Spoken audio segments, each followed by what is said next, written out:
I thought I knew a lot about mules, but I knew just about enough to get me killed. And um, you know how it is when you think you know and you don't. And well, I can honestly say I thought I knew and didn't. And I'm sure I can learn a whole lot now, but gosh, I have sure learned a lot, you know. Jack told me, he said, if you want to learn, if you'll stick with me, he said, I'll teach you. But he said, you can't learn it running up here every once in a while and then going home. I said, I'll stick with you. And I've been with him every day. I mean every day. And I enjoy being with him. I don't know of a single day that I get tired of being with him. I really enjoy what we do. And it's work. It's work. Although he does more work than I do. I tell you what, I am fortunate to be able to be with him. And just not only because he's just a good person, an outstanding person, but the way I see Jack, he is a living legend. And he is known all over for his ability to handle mules. And he's a dying breed. There's not many people that coming along after him. And so if I can learn a fraction of what he knows, and just to keep it alive a few more years longer, I'm fortunate to be able to do that.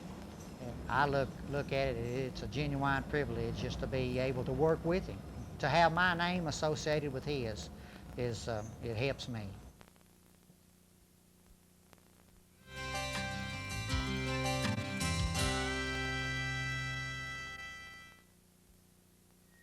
My name is Malcolm Jessup, and this is Jack Strode. Jack, we're going to show you how we go about breaking the mules. And we're going to start out by showing you a little bit about what we feed the mules and how we take care of them.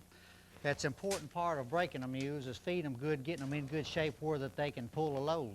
And so we feed our mules just straight corn and hay, and we feed them all that they can eat. And as you can see, our mules are in pretty good shape. And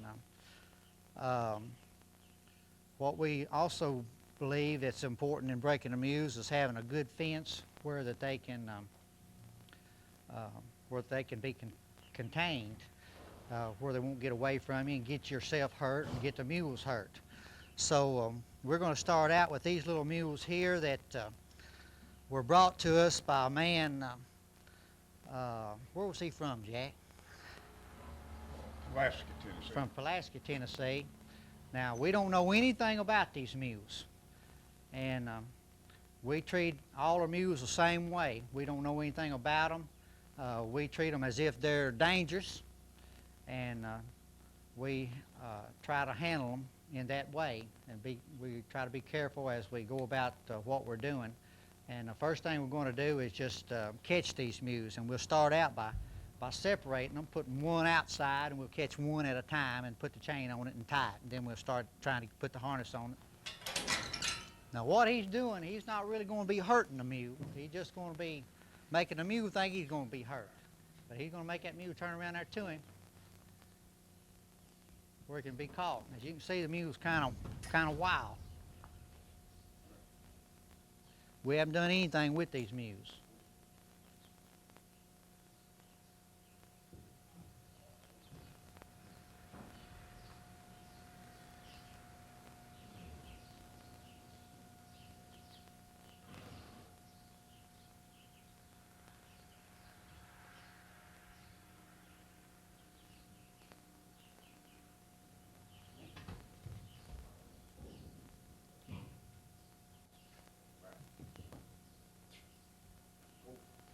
Go ahead and make him stand around there to you.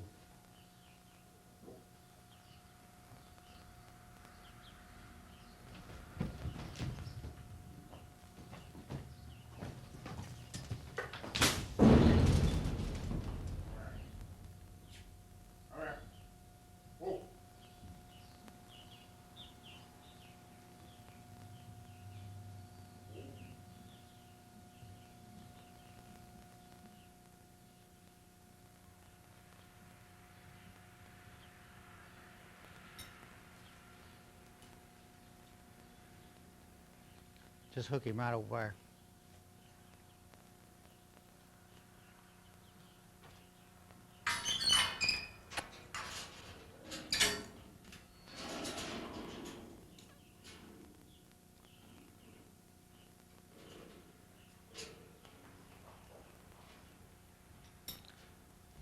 Now we'll leave it tied while we catch the other one, and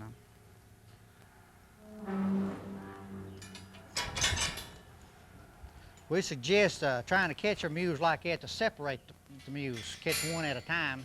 If they bunch up together, it's harder to catch them. But once you get them one on one, well, you have a better chance of getting them turned around facing you.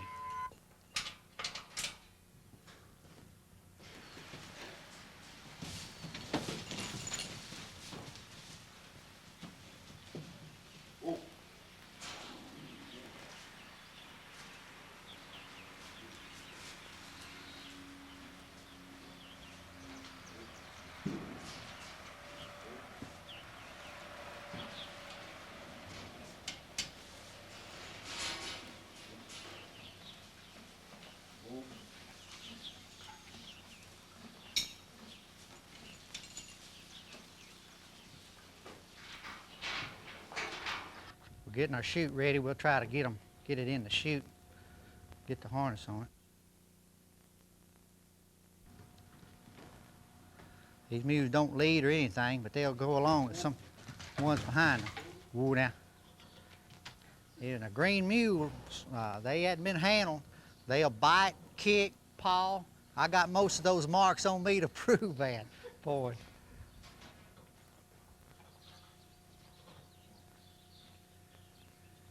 Can you get that hooked off in the chain, get that thing?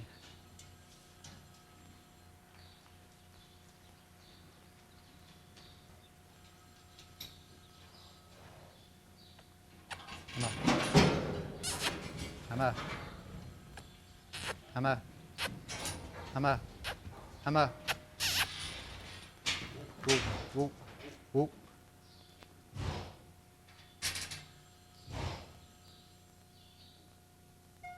Now we've got one in front, one in back. Now we're going to put this chain over its back to keep it from coming up. And this will be the one that's actually going to really hold the mule. Oh, now. Whoop. See how this mule's humped up, scared to death?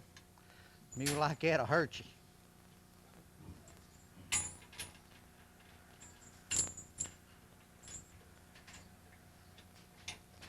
Now we're just going to let the mule know, he really can't get away now. We're just going to let the mule know that we ain't going to hurt it. Oh, now. Oh, now. Oh. Oh, now.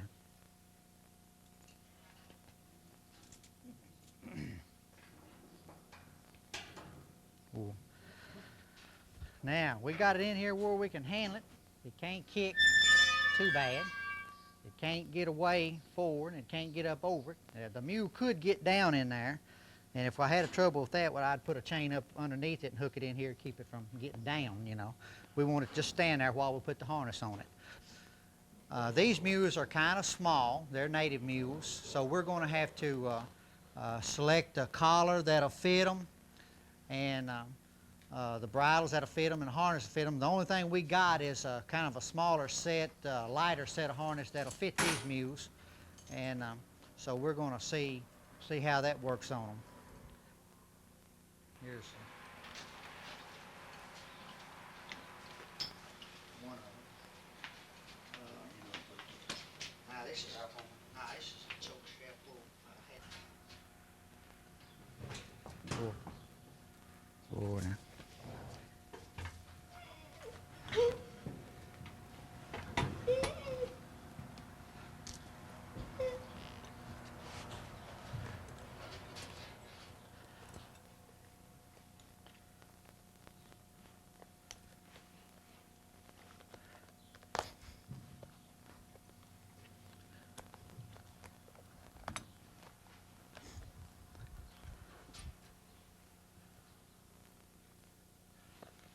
Now you want that collar to fit back next to, you don't want it choking the mule around his neck. You want it fitting back next to Right in there, sitting on both sides, where when it's pulling, that's collar just about right for that mule right there. Now these two mules, this is the largest mule of the two. Also, that's a 2-year-old mule, and this is a 4-year-old mule. And so we're going to work this mule in the off, which is be on the right, and that mule will be there, will be the lead mule, which will work on the left. Now, the off mule takes the off harness, and the harness is set up a different way for the off mule than it is on the lead mule. Now, you want the mule to dress from the right side, the off mule, and you'll see that the bridle rein hooks from the right-hand side of the bridle when it goes on the bridle, on the mule, and that's how you establish which set of harness to put on which mule each time, and you hang them up. You hang them up that way, you take them off. Once we get the harness to fit this mule, well, it'll be its harness until we're done with it. Ooh, now. Most of the time, putting a bridle on a green mule, normally what we do is put a twister on their nose that holds their head still, occupies their mind with the pain that's inflicted upon the lip. It's not really a lot of pain, but just enough to keep their mind occupied while we're putting the bridle on them. They usually won't stand still for us putting bridle on without twisting them the first time. All you do is put your hand up in the rope like this. It's just a stick of wood with a hole in it and a rope around it. It's a twister. We made this thing, and you take hold to the lip like that. Be careful, the thing will bite you, especially once they learn what it is and what it does. And then you just twist it up. You don't twist it up too tight. You don't really want to hurt them. Put your bridle up like this. If you do it like this a few times, then they'll learn that it's no problem. And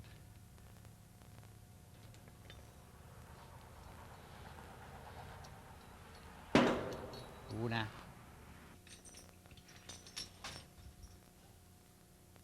I'll hold it when you slip it on there. Watch how he runs fingers up in the corner of its mouth, get it to open its mouth.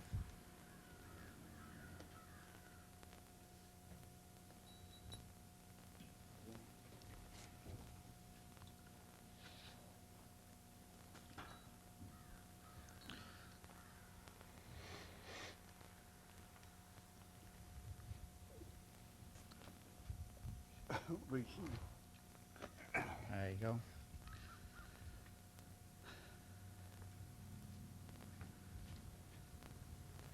You got to keep in mind while you're harnessing these mules that at any minute they can bite at you, nip at you, paw at you, or kick at you with their front feet. That's the reason we got them in this chute where we can hold it. And I'm going to take this twister off. Whoa. And she's scared to death.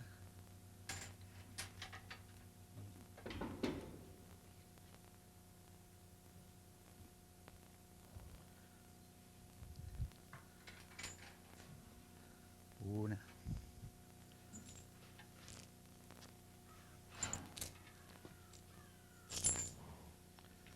Ooh.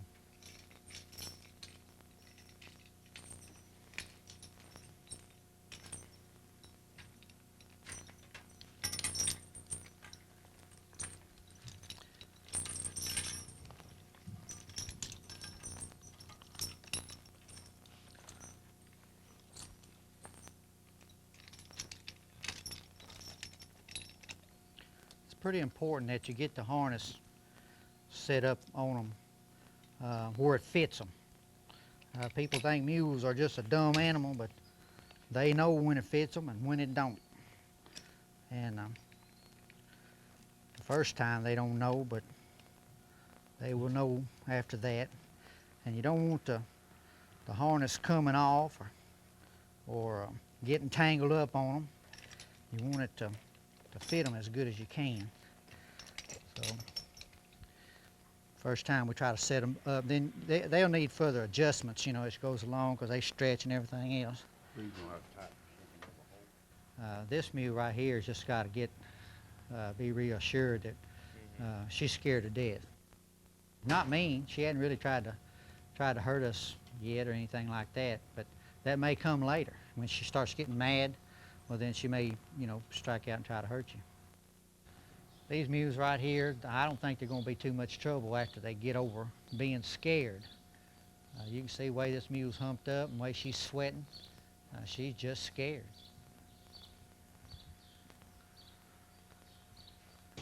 The guy that brought these mules to us, he wrote the names down on a piece of paper, and Jack's going out to the truck to find their names, and we'll start calling her by her name, what she wants to be called by, and we'll be using her name.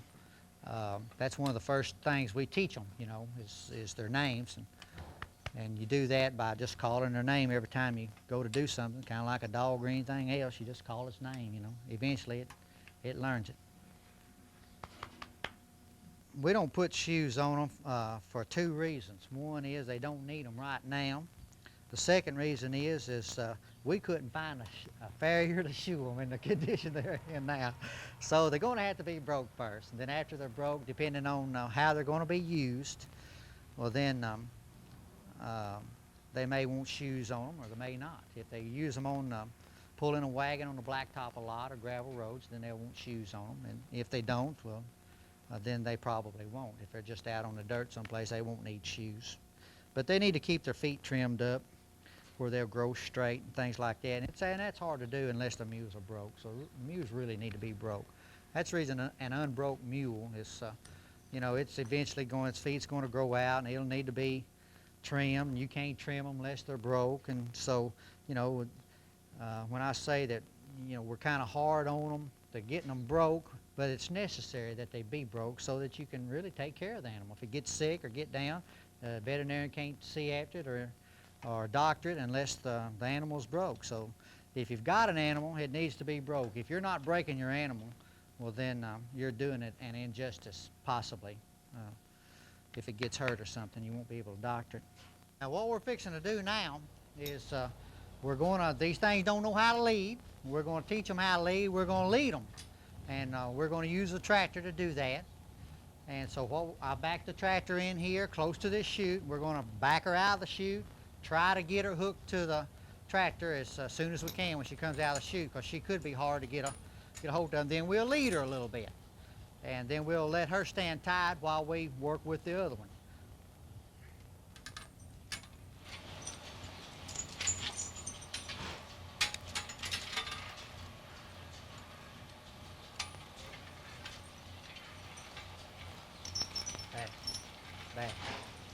Back up here, Alice.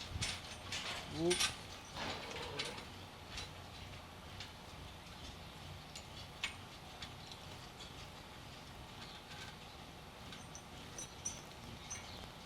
Whoop. She's a head duck now.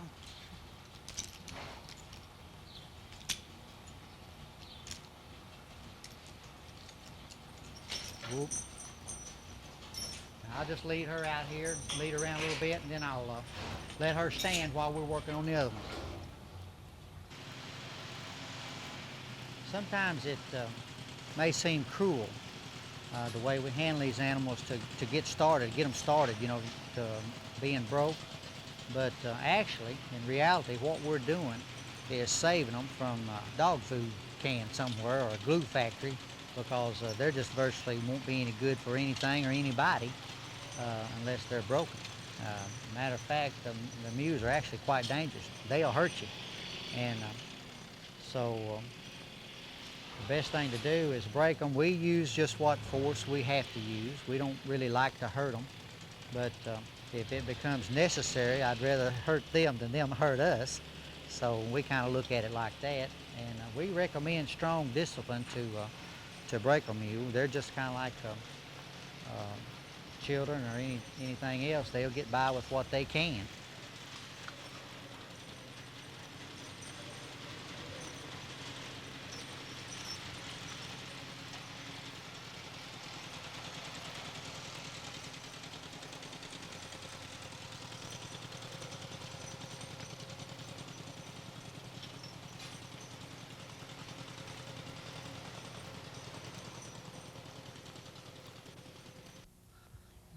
Now you'll notice that we've left the chains dangling We do that for a reason. We want them to get us used to those chains so they won't be kicking at them, you know.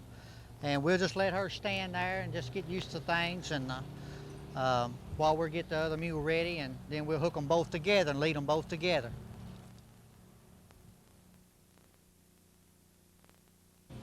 They usually come a little better if while he's leading I'll get behind, or if I'm leading he'll get behind.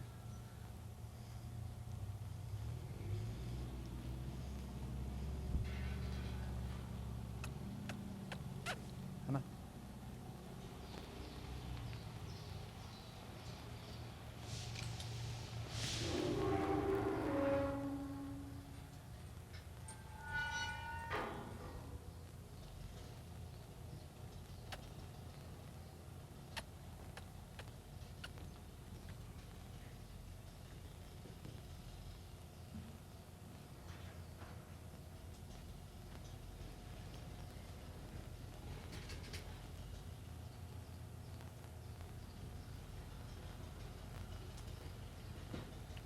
And when he gets her head tied, well, then I'll come up on the back end. You don't want to come up on the back end until he gets her head where it can't go up, because she'll liable to jump up and jump out plumb up on top of him.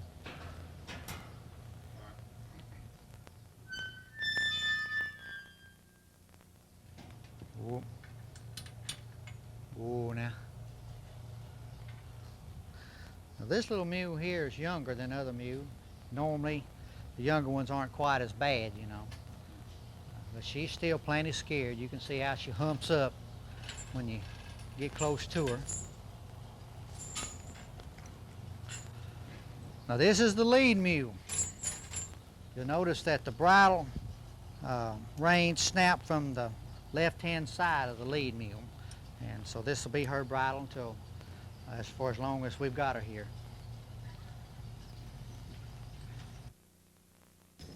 Well, we got together by common interest of the mules. I was buying a few mules and selling some and breaking some in my own fashion, which wasn't nearly as good as what he was doing, but yet I was using a tractor, and Jack, he was using other mules, and he had his own way and I had my own way. Naturally his was the best, so I got him to help me break a team of mules, and ever since then, well, me and him just been together. We work together every single day, and the mules, all the mules that we have here are mine and his together. All this equipment that we buy it together, and everything we do it together. We're just partners. When she was squealing in this pen here, well, they only do that when that mule has been handled just a little and let do what she wanted to do. Whoever handled her, most likely was a little afraid of him, or wasn't sure of himself what he was doing, see. And they sense that. The mules know. They know when they got you buffaloed, so what she would done if we hadn't had her in that pen when she was squealing, she'd have raised all kind of sand, you know, and scare you off if you're afraid of them. The hames straps, chains, most important part of the harness. Of course, the harness needs to fit the mule, and it needs to be made pretty stout, pretty strong, but as long as them hames are together and these chains are hooked to them, you ain't gonna lose your load if anything else breaks. But if you bust a hame strap, say a bottom hame strap, shoot, your whole harness can come off. When you're putting a set of lines on a mule, now this is going to be the lead mule. You'll notice these lines here this line is 6 inches longer than the outside line. The outside line, the short line goes on the outside, and the long line goes through the hame on this mule and then over to the other mule. That's the reason it has to be 6 inches longer. Now let me back that tractor in here.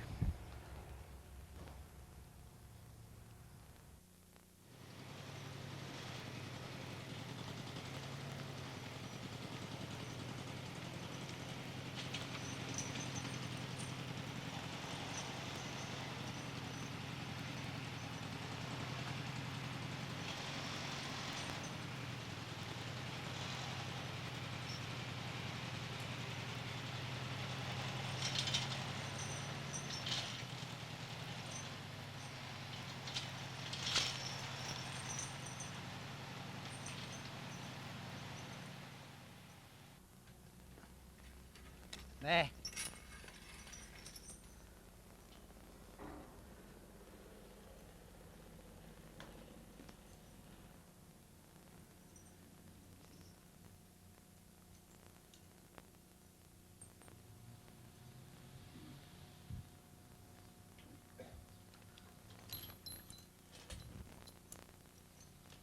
There.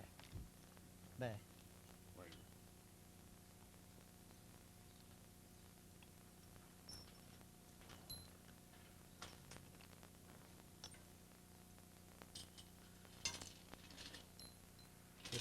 This hooker right there. Let me ease the tractor up a little bit now. Suck her back there to the back part.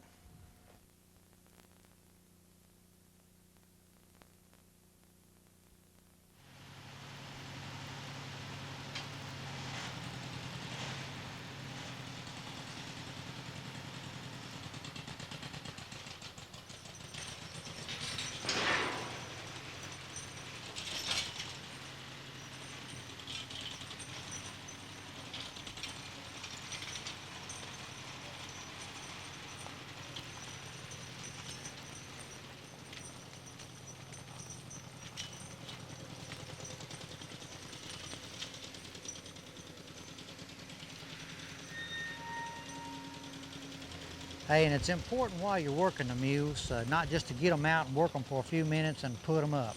It's important to work them down tired. Get them down tired. Work them all the way down when you go to work them. If you're going to work them, get a day out that you can just work them all day long and just lay with it. And be sure and give them a rest as they need it, not to break their wind and not to get them plumbed down, but work them down until they're pretty tired. And another thing that's pretty important is to work them every day. If you work them every day while you're breaking them for 10, 12 days, well, it'll make a big difference in the breaking of them. If just say for instance, you worked them today and then you waited, let's say you waited a week and then you worked them again, and then you waited another week and worked them again. That just will not work. I mean, it'll take you forever to get them broke, and then you won't get them real good and broke. In order to break them real good, you just got to stay after it every single day, which is what we do.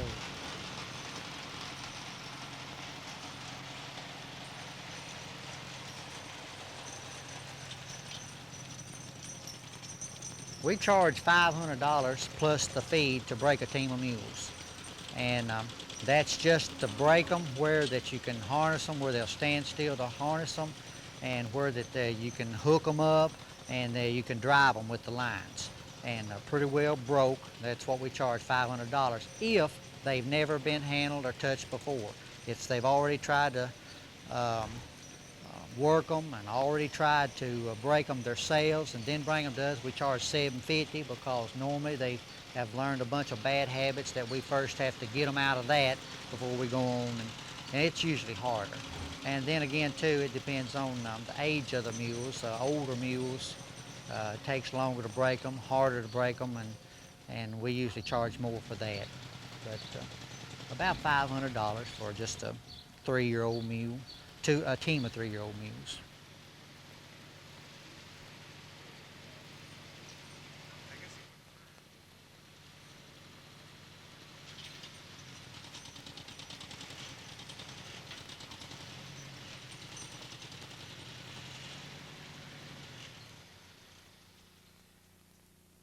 All right, I want you to notice that we're getting ready to hook these things to the load, and we're going to lead them hooked to the load.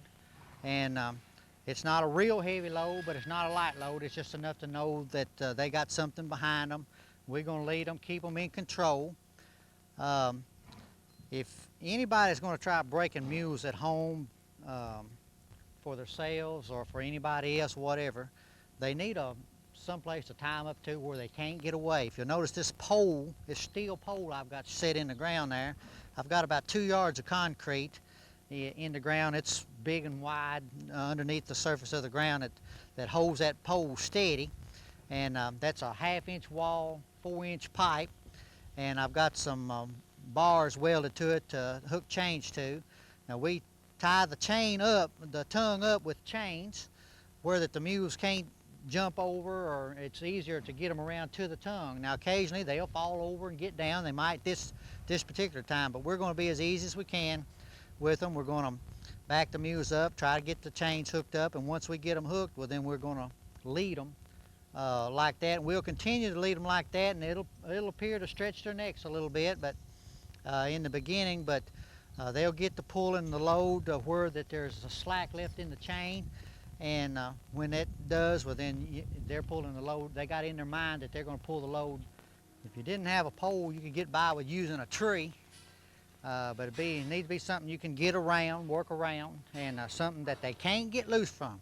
Well, I can't stress that enough. That's the most important thing, is not let the mules get away. And when you handle them, let them know that they're being handled. Don't let them think that they're handling you. Woo, woo. These are the breast chains.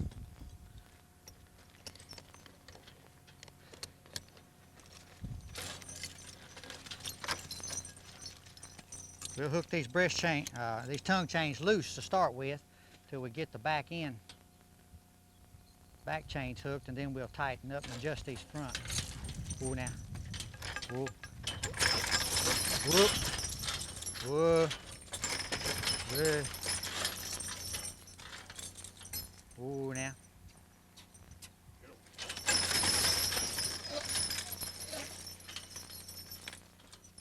Well, like I said, sometimes they get across the tongue. Whoa. Whoa, Alice. Well, what do you want that mule named Alice for? Whoa, Alice. His ex-wife must have been named Alice. Yeah, we'll let the tongue down, get her back across, and then we'll get the tongue back up. Whoa, mule. Whoa, Alice. You sweet thing.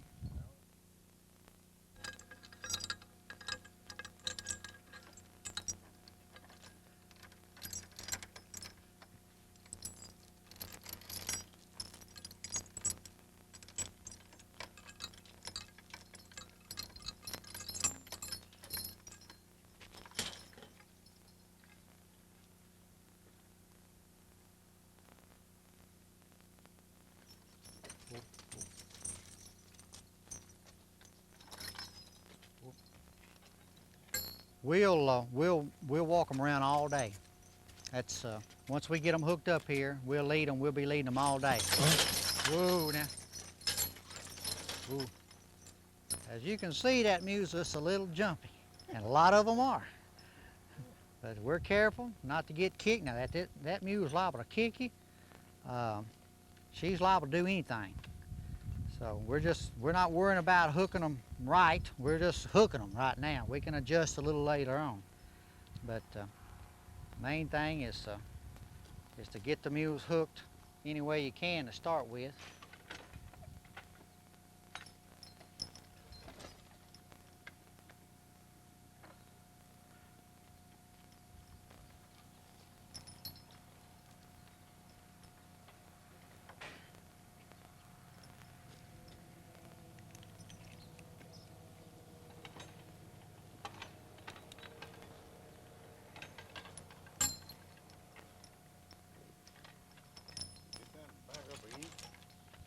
This in here? Yeah.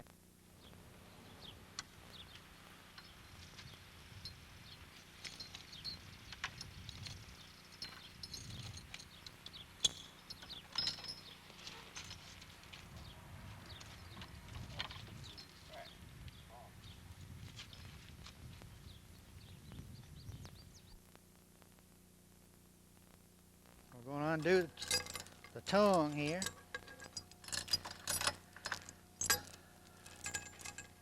Now we got them hitched together, lines on them, and he's going to control the lines, and I'm going to lead them. The line's not going to do a lot of good right now, but it just kind of gets them to tugging. As we go around, he'll be saying G and right and haul left, and be tugging on the lines a little bit just to get them used to the lines.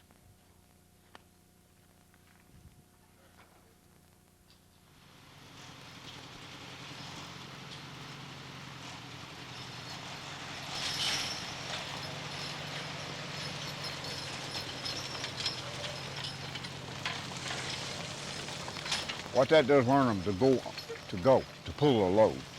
That's what we do when we hook them to that tractor. We're learning them to pull the load and lead. Uh, You'd have had a hard time leading this pair of mules just with the lead line. So we tie them onto that tractor and put this load behind them. That learns them to pull the load, also learns them to lead. So you can take a lead line and lead it. Normally about 2 days on that, like we was doing there in that arena.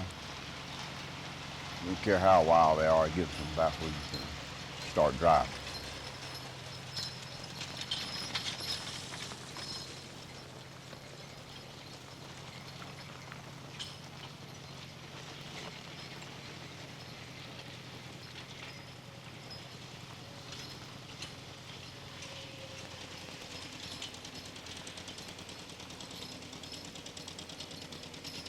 We have about 16 inches of chain from the end of the boom to where it's hooked into the bottom of the halter. Now that hook is hooked into the halter, not the bridle, because you can pull the bridle off there, but you need a good stout halter on the mule and the chain hooked into the halter.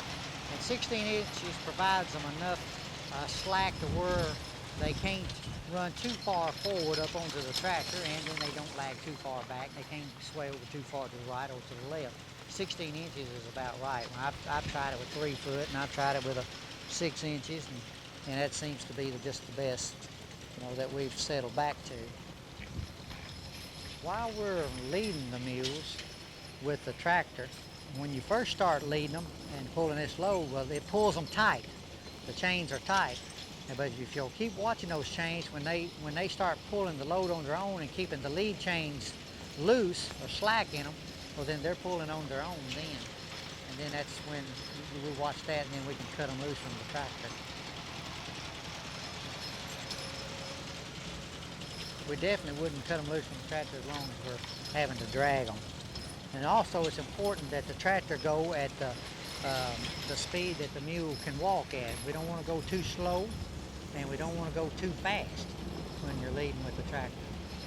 So it's important to go at the right speed for the mules to, not what they want to go, but just what they should be walking. They should be walking, just at a moderate walking gait. Like if you want to use these mules for wagon mules, you don't want them to be real slow, but yet you don't want them to be real fast either. By setting the speed, the ground speed of the tractor to what you want them to go, it gets them used to walking at a certain speed, and you just keep at that speed. A good wagon, you just assume that they were pulling a wagon empty.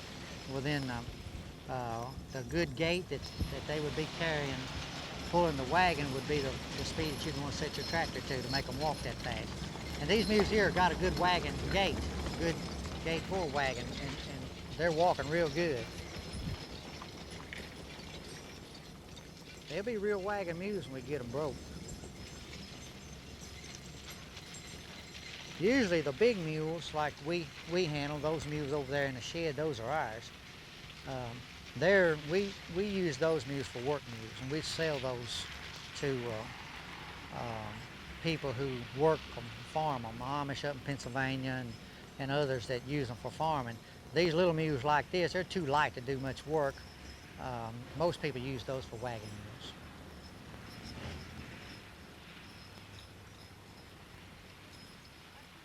But no matter how much you've been around them, you'll continually trying to make these shortcuts and continually trying to take a shortcut or take a little chance here or there.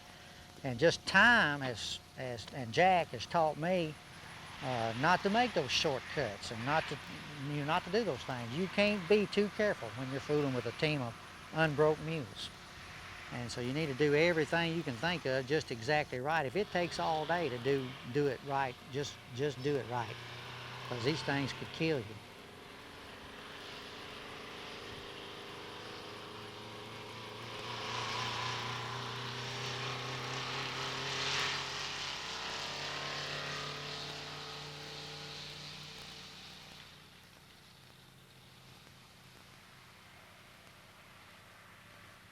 What we're going to do here is let them rest here for a while right here beside the road while the traffic's going down by 'em here, and that'll help them get used to the traffic.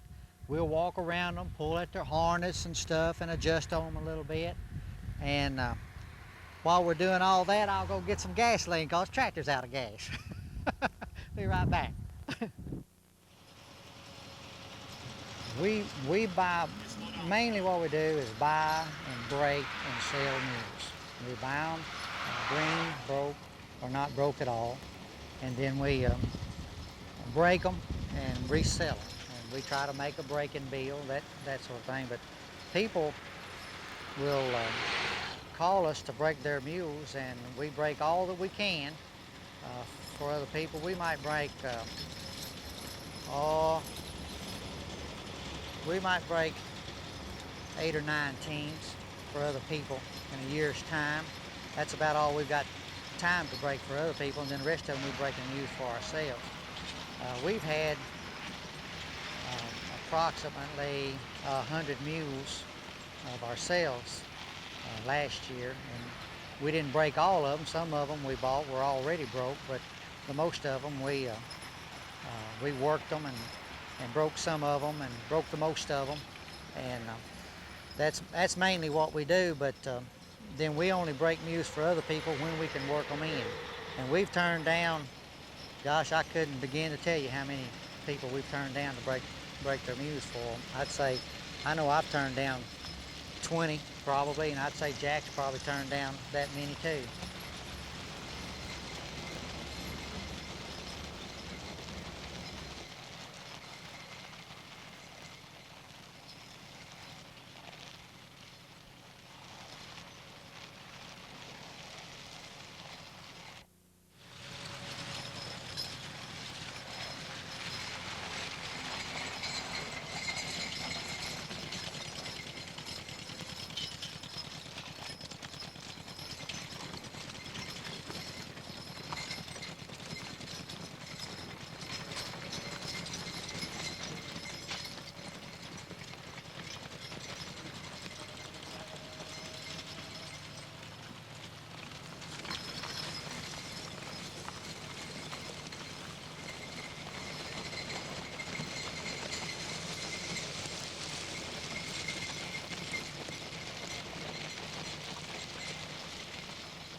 Let them rest here while we go eat dinner. And they're coming down pretty good. And what we'll do is make 2 or 3 more circles after dinner, and then we'll get them up here and cut the tractor loose and drive them around a little bit and see how they do. We'll probably crash into the fence a time or two until they get used to things, but they're doing pretty good. Kind of mules they are. They're not out of draft stock, I don't think. I'm pretty sure they're not. They're out of riding stock, and usually they got a lot of nerve and hard to handle, and they ain't got much sense, but these mules is coming along fine. They're smartening up right fast, like. They just need work. The problem now is a matter of, that's all you, whoever works, whoever finishes breaking them, I guess we will. And when the man gets them home, if he'll just keep working them like we working them since you've been here, he'll have a good pair of mules. Don't take them home and turn them loose. It'll be winter, or it'll be winter before you turn them loose and just let them stand around the barn or out in the pasture all the time. They're high strung, they got the nerve. They're like a good pair of mules.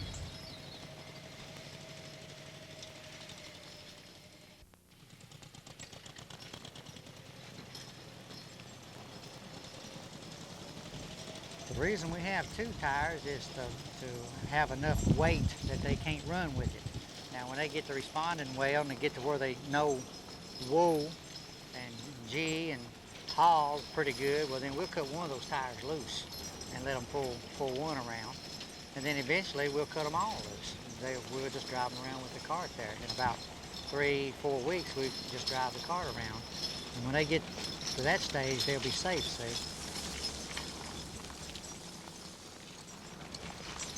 They don't respond very well to the lines right now because this is the first time they've We've tried it, but they will begin to respond after about an hour, and they're doing pretty good right now.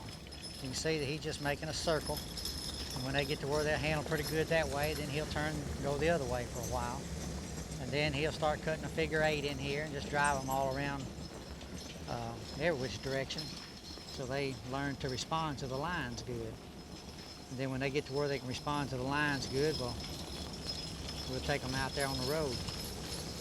Now, they'll want to try to run until they find out that they can't.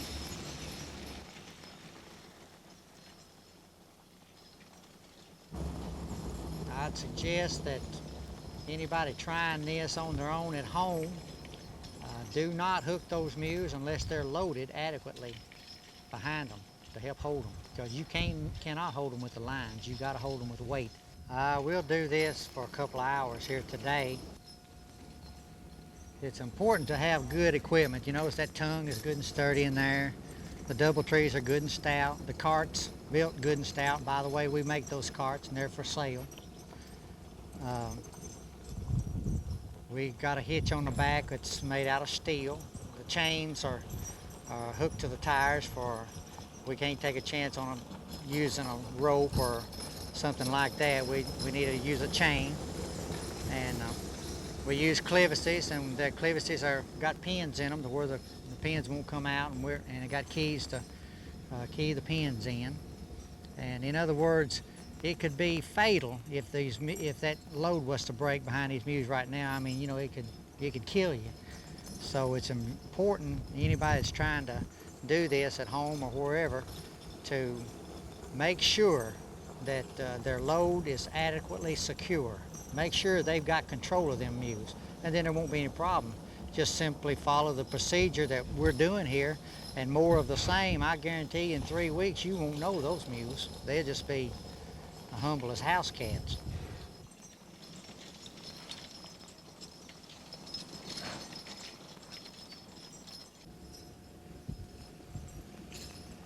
When it's responding well to the lines, like when he gets to, when that mule learns to come on around to either haw or G, left or right, you know, when he responds well without pulling at its mouth, you know, tugging, bending its neck around there. In other words, when it's responding well to the lines, and then it knows whoa, you know, where it will stop. Well, then they learn whoa pretty quick. If you got them loaded, you keep driving them loaded, then they'll learn that whoa.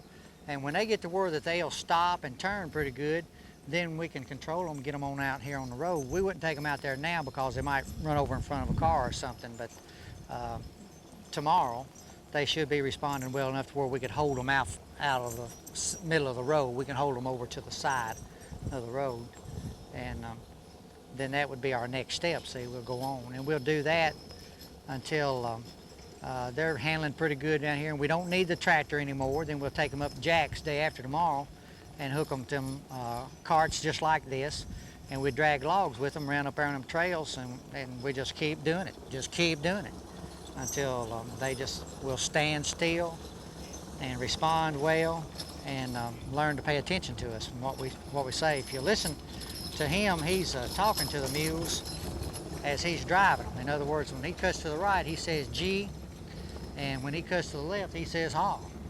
And them mules will naturally begin to respond to that G and haw without even pulling on the lines.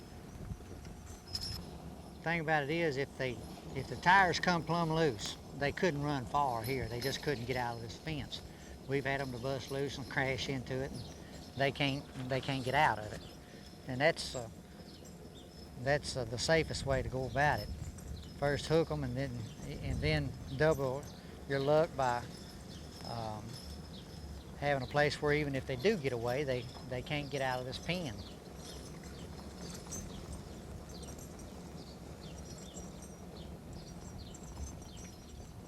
See how this mule on this side's got his head down?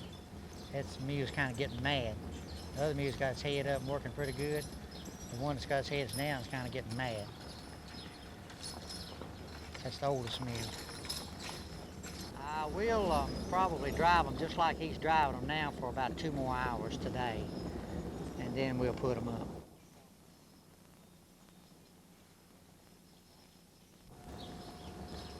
You notice that harness is the breeching is a little bit loose. We'll try to remember to tighten that up, you know, as since they're getting where they'll stand still a little better. No need trying to get our teeth kicked out right now. We just wait until they get a little bit more calmed down, and then we'll adjust the galley straps to pull the breeching up a little bit.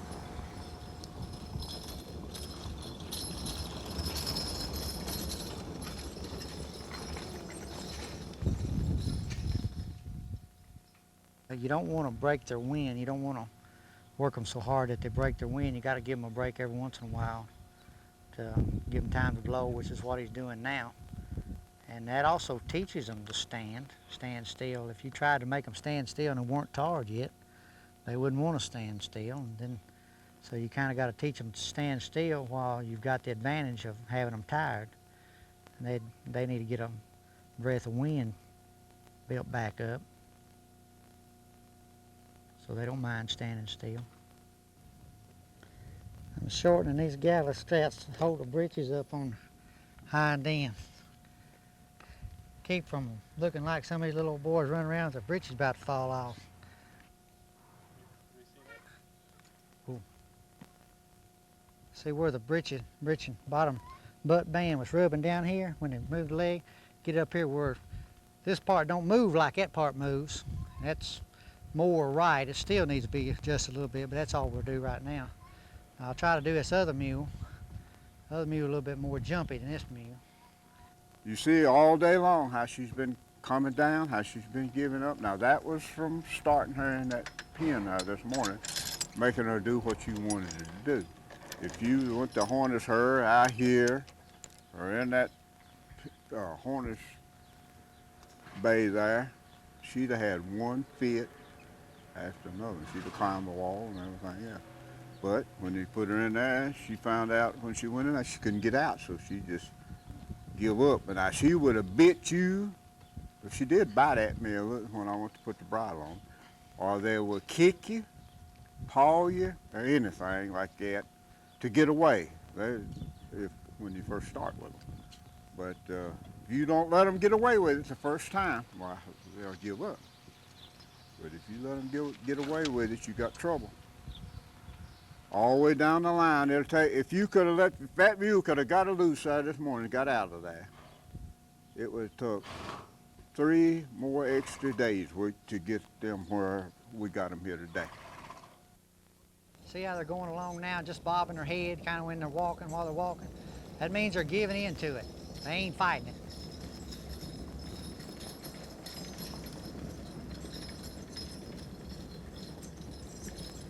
See how they're responding to the lines, and as he's talking to them? See how they're just moping, bobbing as they walk? That means they're giving in to it.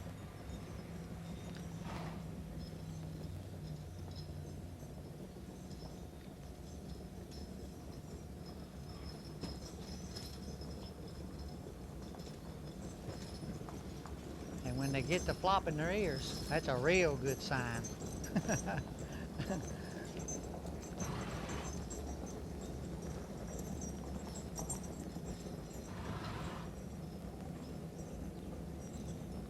Well, they sure look a lot different than this morning, don't they?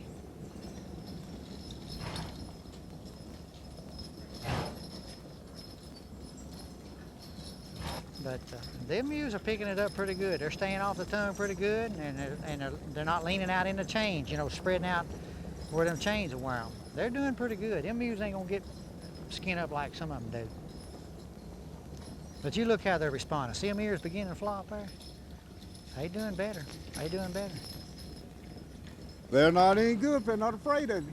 Now, they just got to have them afraid of you. You got to be the boss. If you want a good team now, you can have mules that you can hook and work and do some things, or you can have some mules that you can hook and work and do one thing, or you can have some mules you can hook and do anything you want to do. That's up to you. But you got to be the boss. You can't let them tell you what to hook to and what not to. One will never run, now they warned you. They won't run all this. You'll know that mule wants to run. He may warn you today and run tomorrow. And that's the way they do. Sometimes they'll try you a little bit today, see how far they can go. They're a real smart animal. Then they'll try you again tomorrow, see if they can go a little farther. If you don't do nothing about it, he'll be doing just exactly what he wants to do. You be holding the bag. But those now have been, well, about typical of what you'll run into in a small mule. Now the larger mule usually is not as mean, but they're stronger. You still got to take the same advantage because they're stronger. They can walk off with you, you know.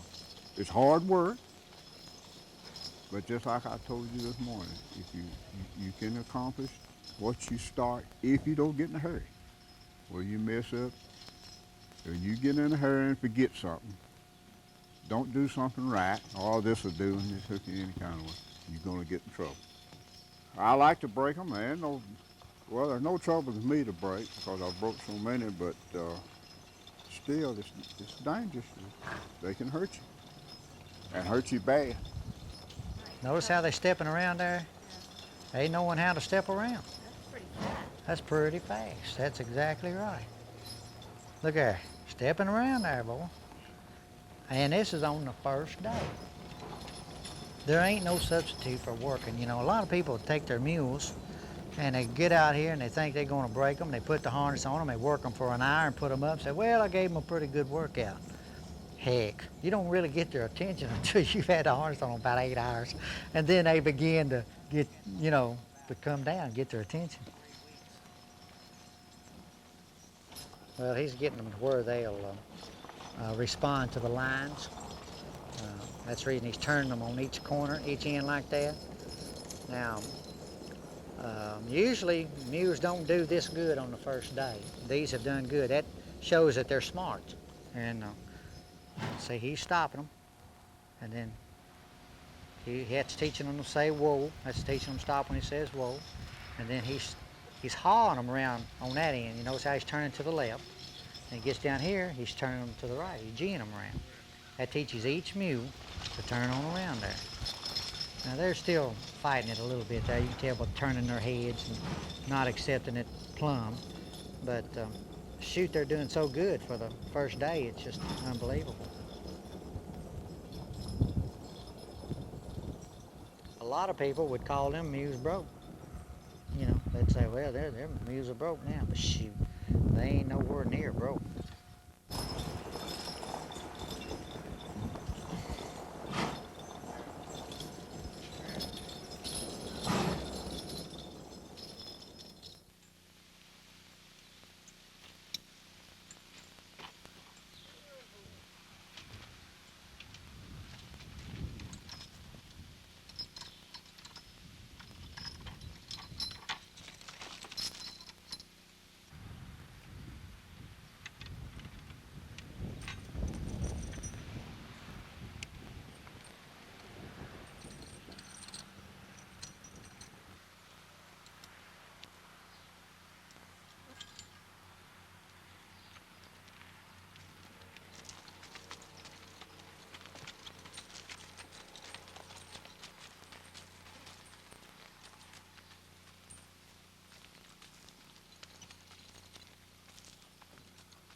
But we're going to pull the harness off of them. And you can see that after they've had their leading lesson today, that we let them in here on their own. They're good and tired, so they respond a little better when they're good and tired. And they'll be a little bit jumpy, but we're going to pull the harness off and hang it up and and then we'll start tomorrow on another day. But you can see how they're handled a lot easier this afternoon than they did this morning.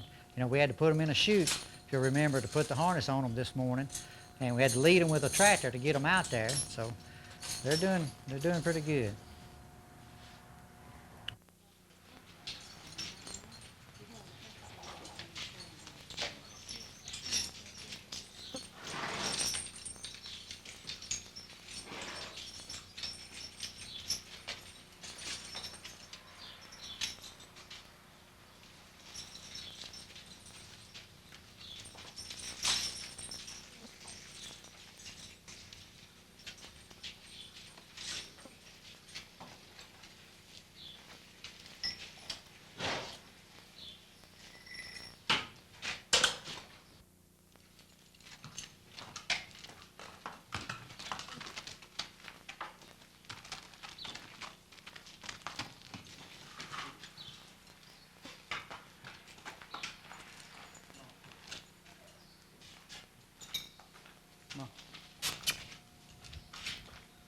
What's this one's name? Matt?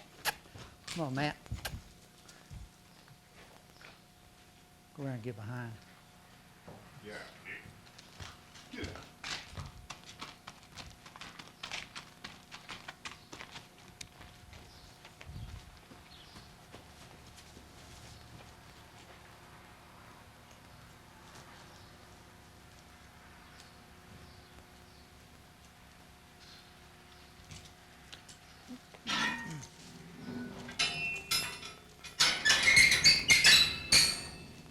That's all there is to it.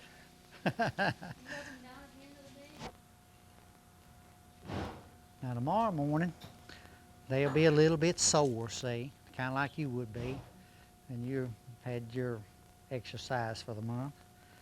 And they won't be near as hard to handle tomorrow morning as they was this morning. And we'll just give them more of the same thing. And they'll do better tomorrow evening still. Won't they, Jackson?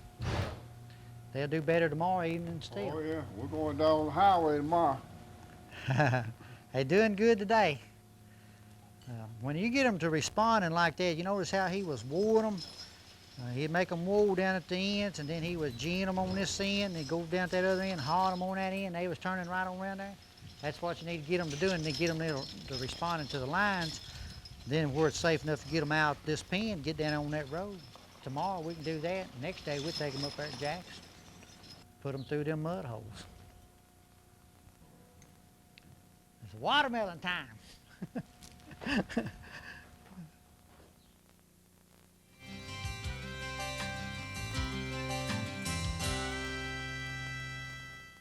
We're on our second day.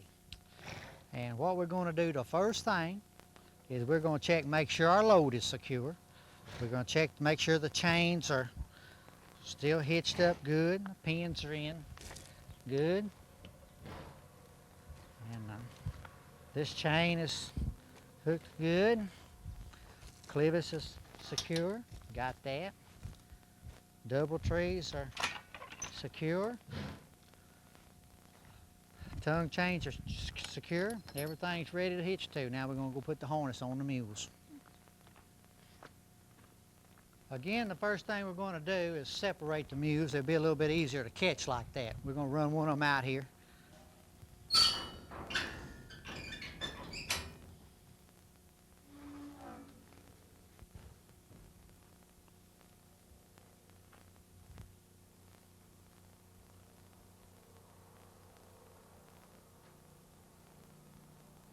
We break our mules. We want our mules broke good. When people bring mules to us, when they come get them and take them home, we want them to enjoy the mules. We don't want them to worry about getting their neck broke and getting out here and wrestling with them. We'll do that for them.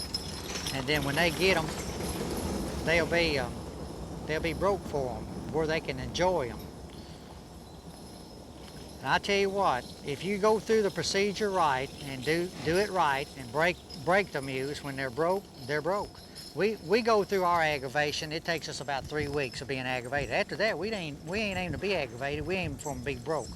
And so that's what we do for our customer when they bring the mules to us. Well, when we take them back. When they come get them, we want them to be broke and let them enjoy them. Whoop, whoop, whoop, whoop, whoop now. Whoop, whoop. Come here. Whoop, whoop now. Whoop. Whoop. Whoop now. Come here. Whoop now. To pull farm equipment, you want more weight. The bigger mules, they got more weight. They're weighted bigger, and the Amish people up in Pennsylvania or wherever that work mules, they want big mules, big heavy mules that's stout and able to withstand a full day's work and pulling heavy farm machinery. The wagon is not very heavy. It doesn't take big mules to pull a wagon. That size mules right there, those small mules, can pull a wagon all day long and it not bother them. Them big mules, they can pull a wagon and they, you know, it doesn't even pull them. They won't even crack a sweat. Usually when we break a mule's wagon is the last thing we hook them to. They're completely broke. And then when we hook them to a wagon, they just walk off. They love pulling a wagon because it's not a very heavy load.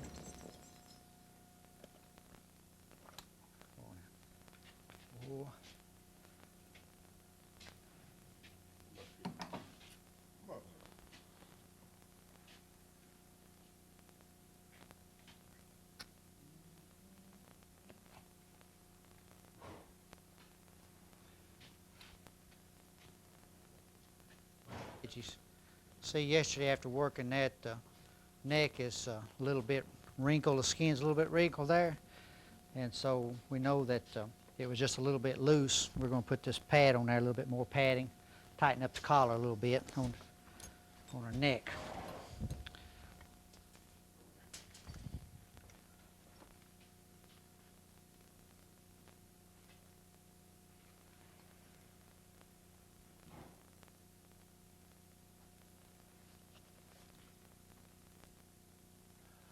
Let me try to get on the other side there. Whoa.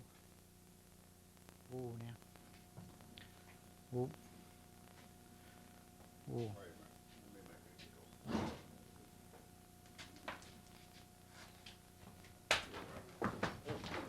Whoa. Whoa now.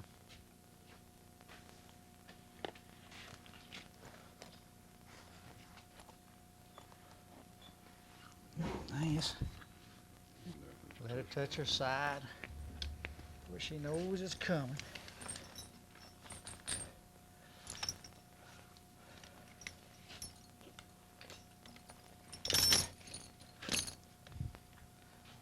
Ooh.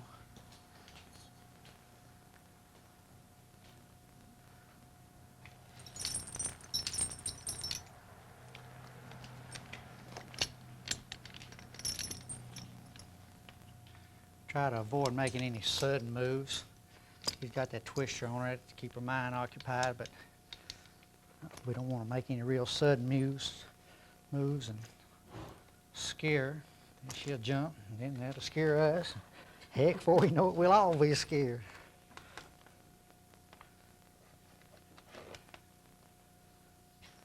Ooh.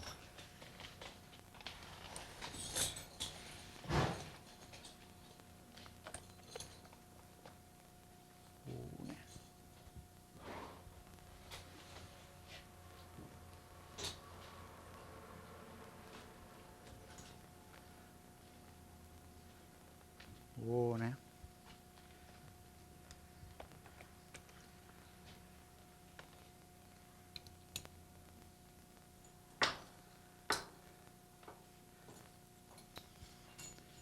Let me open this gate. Again, we've got to be real careful with her. She don't lead too good.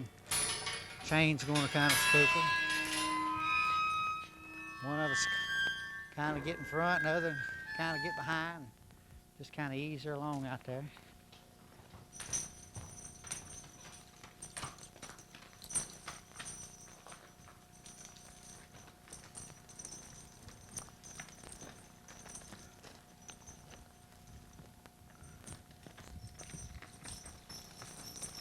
Whoa now. Whoa. Main thing is get her hooked to the post as quick as possible. That way she can't get too far away.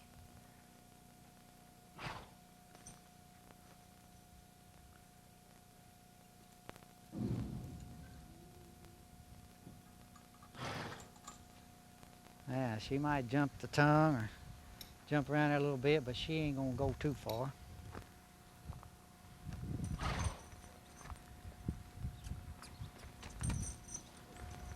You notice we got this tongue tied where it can't get gone. We got her tied to a post. You still got to be kind of careful with them for a few days. Oh, now. Oh, Alice.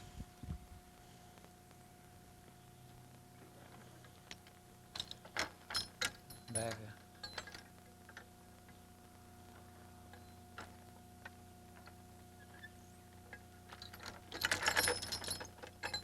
Got her? Yeah, she's hooked now. Now we're going in and get the other one. We'll do her basically the same way though. We'll put the twister on her and put the bridle up on her. They still don't trust you, you know.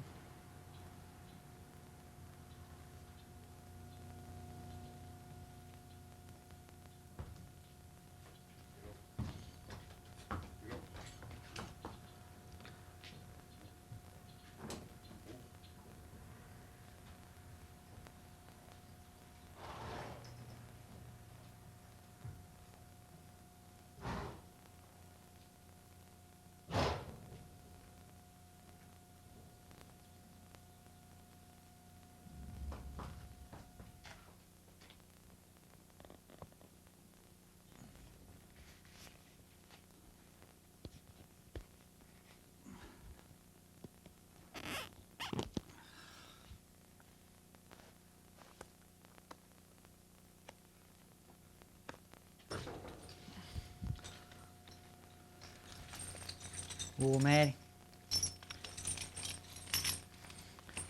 Whoa, we'll let this touch her side a little bit there. Let her know what's coming.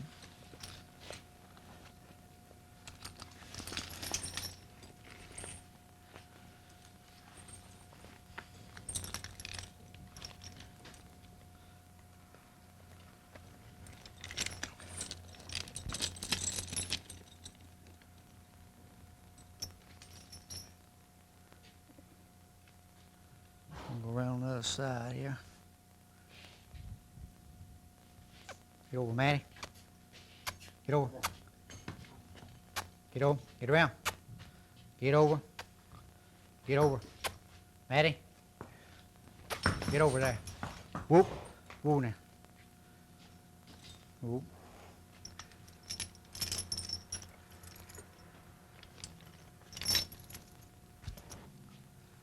All right now.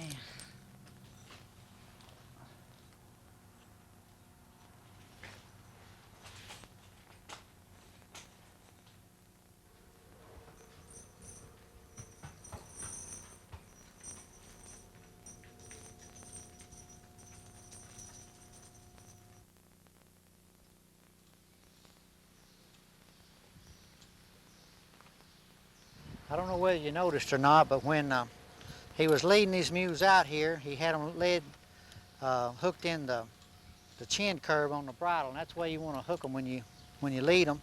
Then just as soon as you get to where you're going to tie them at, you hook them back in the halter because that's the strongest.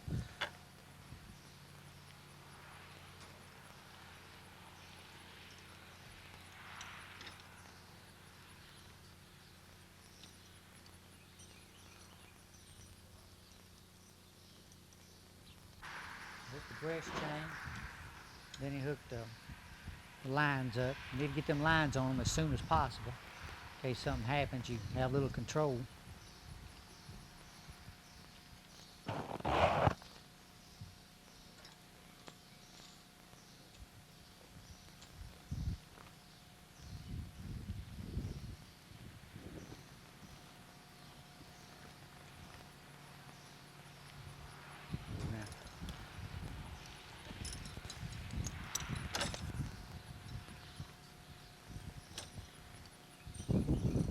yesterday, these mules were doing so good that we thought we might hook a tractor back to them this morning and start out, but really I don't believe we need that, and Jack said he didn't think they did. So what he's going to do is, we got 2 tires hooked to them, load secure. We're going to just unhook from the post and just see how they do. You'll notice that they can't get out of this little pen here. So I think they'll do okay. If they don't, well, we can always hook the tractor to them, but he's going to drive them around here in the lot. Back. Well, you bet. You bet.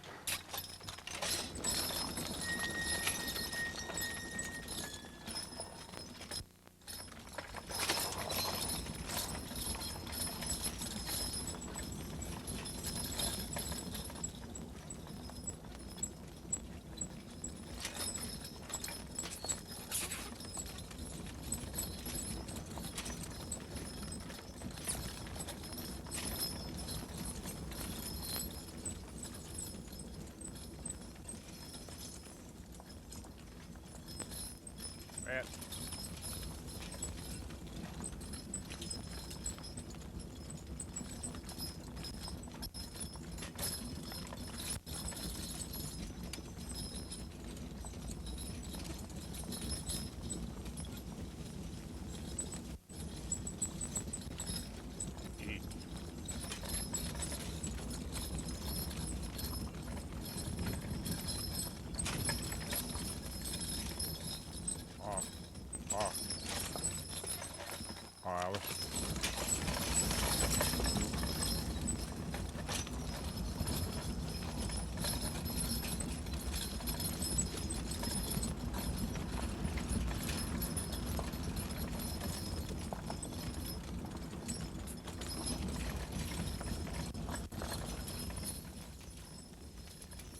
Yeah, normally on the second day, we usually have to use the tractor again to get them started in the morning. Then we'll, just for a little while, then we'll cut the tractor loose usually.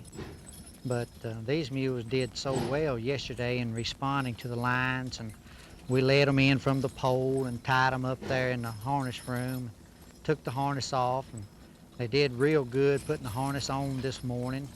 And then we led them out to the pole to hitch them, and they did good then. So we thought everything was going so well that we decided to just put the lines on them and drive them. And sure enough, they did do well. Of course, they can't do much with those 2 tires tied behind them. I want to point out too that the weight of these tires, these are not tractor tires. Tractor tires are usually a little bit too light. These are industrial type front end loader tires, and they got a lot of rubber and really pretty heavy tires. So the mules are pulling quite a bit of weight. And if you got bigger mules, you need more weight, you can build you a little platform on the inside of the tires and just stack rocks in there, or concrete blocks or something. And that'll give you more weight if you need more weight to keep them from running.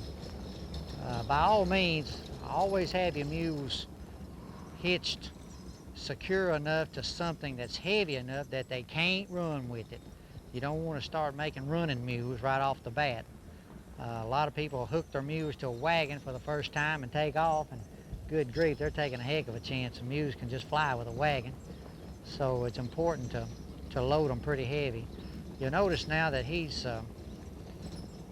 doing a figure 8 in the lot. That gets the mules used to turning one way or the other, and they just get to responding to the lines automatic. Like if you just keep doing that figure 8, they pretty soon they just get to where they just automatically respond to a gentle tug on the line. And when he cuts to the left, he'll say ha. When he cuts to the right, he'll say G. And so they begin to listen to that, and then eventually you'll get to where you won't even hardly have to touch the line. You say G, they'll turn right. You say ha, they'll turn left. He'll be going back and forth, and when he gets up the upper end, he'll say whoa. That'll teach him the whoa. Then he'll say ha. That'll teach him to turn right around short, you know. And he'll come back down at this end, say whoa, and that'll teach him the whoa. And then he'll say G, and that'll teach him the G round short. they'll get aggravated a little along as they're trying it like they are now. When they start shaking their head like that, they're getting aggravated. They get tired. They'll reach a point where they don't want to do it. But you just keep on working. Pretty soon they'll give in. Ooh. Ooh. All right. Alice. Ooh. Ooh. Ooh. Ooh, man. All right.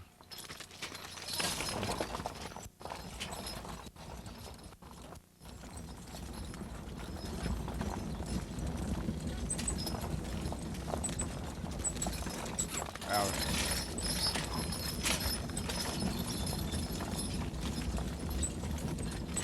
Alice.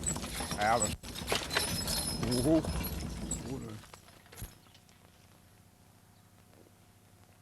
Well, Matt. Ooh. Ooh.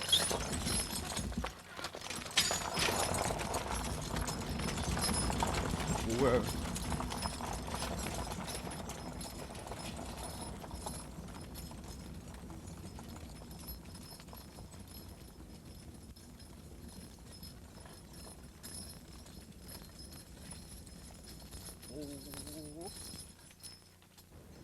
Some people looking at this tape might not believe that these mules are working this good on the second time you work them.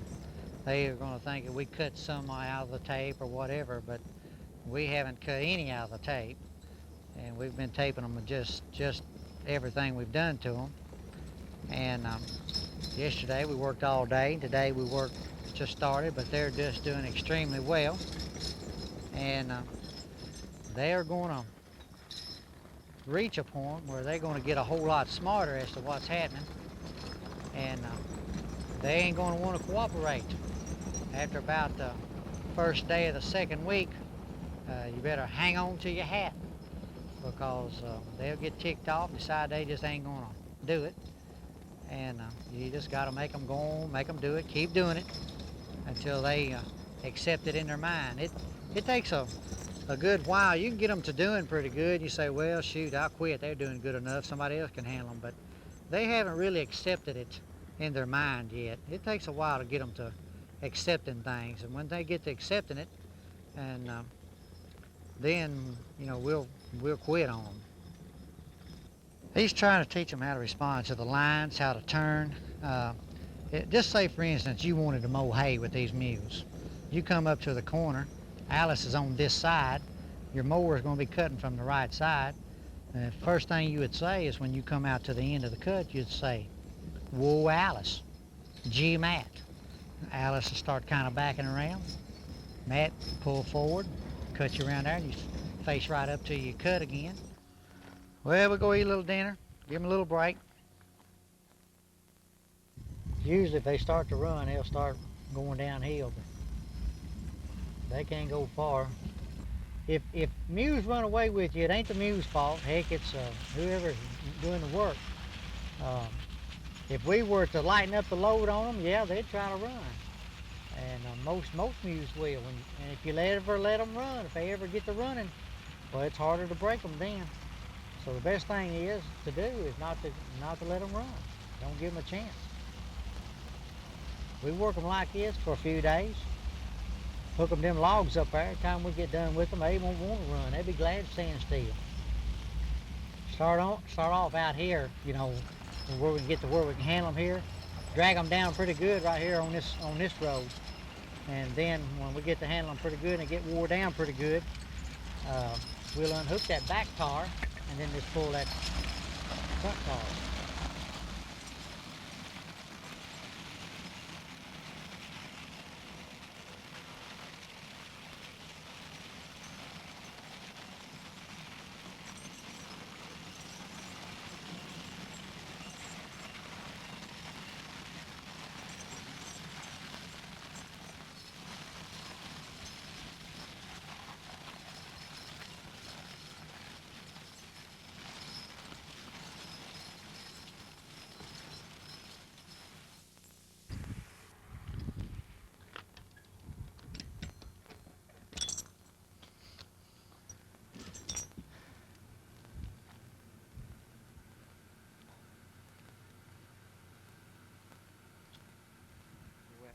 you want to keep lightening the load up as you get them broke.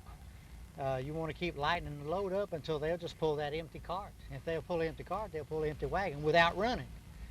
And this is just enough weight to where they're tired, they don't feel like running.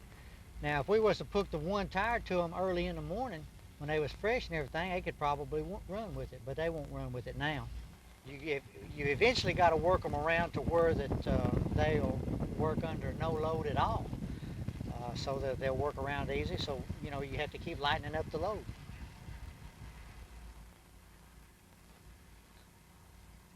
You can see they want to quicken their step up a little bit every time traffic comes by. Pretty soon they'll get to where they don't even notice it. The man we're breaking these mules for, I think he wants to use them as wagon mules, and he'll be on the road a lot, you know.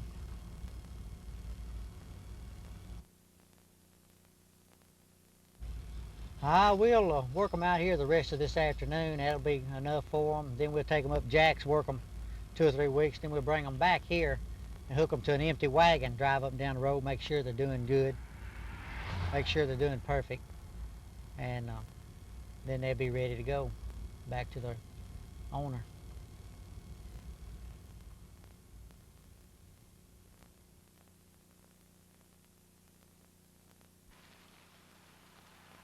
They're going to get a few raw spots. That's just part of breaking the mules. When they learn to walk straight in the harness, the chains won't be rubbing their hind legs, and tongue won't be rubbing inside the legs and all that. They'll get a few raw spots. We'll doctor them, grease them up, you know, every afternoon, and take care of them. And pretty soon you won't be able to get a raw spot on them. After a couple of weeks, they'll know how to take care of themselves then.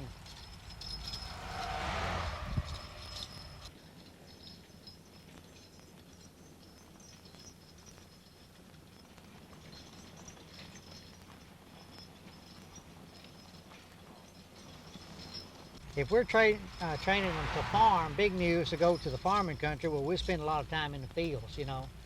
And but after we get through with them in the fields, they'll pull a wagon just fine. They won't run or anything. You can get right out here on the road, and they're usually not afraid of anything. But if we know that people's going to be using them to pull the wagons, well, then we obviously spend a lot of time out on the road because we want them to be sure that they're familiar with traffic, that sort of thing. So that's our whole idea. The very first day, we want to expose them to as many different things as we can, and that's the reason we hook that tractor to them and get them right down here, right next to the traffic on the first day. And of course, this is our second day, and you can see here that we are driving the mules by themselves. They're done used to the lines enough to where you can guide them, you can turn them, and we're getting them under control now. That tire presents quite a bit of drag on that new blacktop, so we're lucky to have this wide shoulder right here. It really helps to expose them to traffic, big trucks, school buses, ambulances, anything else that might be coming down through here. And you know, when the man that owns these mules gets them home, takes them to the parade, goes down through town, why heck, they got four-wheelers and fire engines and everything else, and they really need to be used to things like that so they won't spook and run off and hurt somebody, you know, when there's a lot of people around. These mules right here are really doing good, and they'll do good. If you start them right and handle them right, they'll do right. If we get out here and try to take a bunch of shortcuts, like I said earlier, try to do it the fast way, try to move the mules along quicker than they are really ready to move along. In other words, go from one step to the next step without first fully gaining control of the first step, then you know you're going to have problems. The best thing to do is just take your time, work the mules, and then as they progress along, go on to the next step. It's a simple thing to break these mules. It's just a matter of following simple procedure and being careful, and then working the mules. If a man will be careful, heck, he don't have to pay us to break them. He can break them himself. Look how they're pulling good together, gating together good there. And this only after the second day, the middle part of the second day. And these mules are going to make the man that owns them a real little old wagon team, a real good team to pull a wagon with. Real good little work mules. See how they're bobbing their heads and giving right into it? Bet they wondering what they done to deserve all this, huh?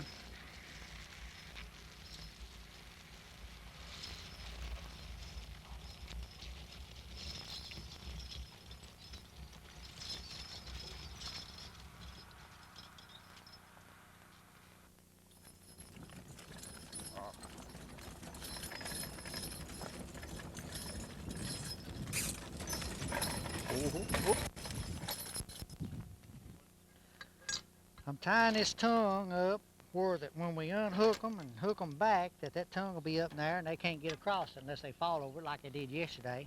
But it's easier to get them around there to it if the tongue's up.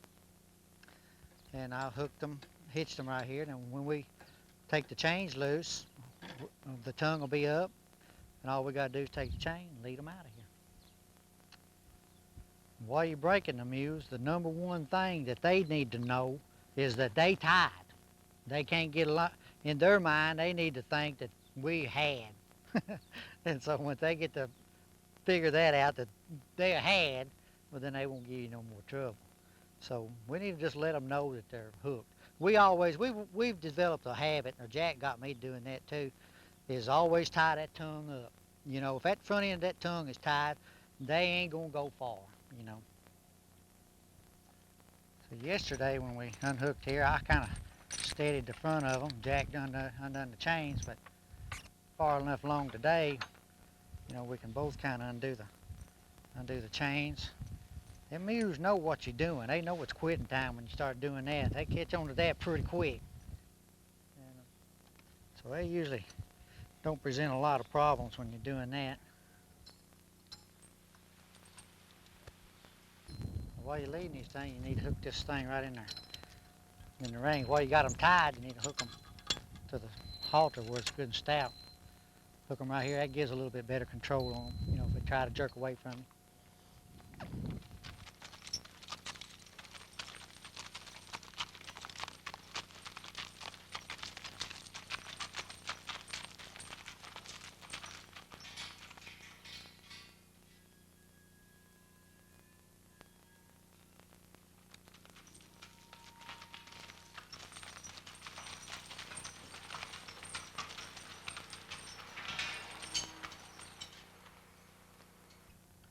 Yesterday we kind of done one mule at a time, but shoot, they done went through it. They familiar with things now, and all you got to do is just undo it now.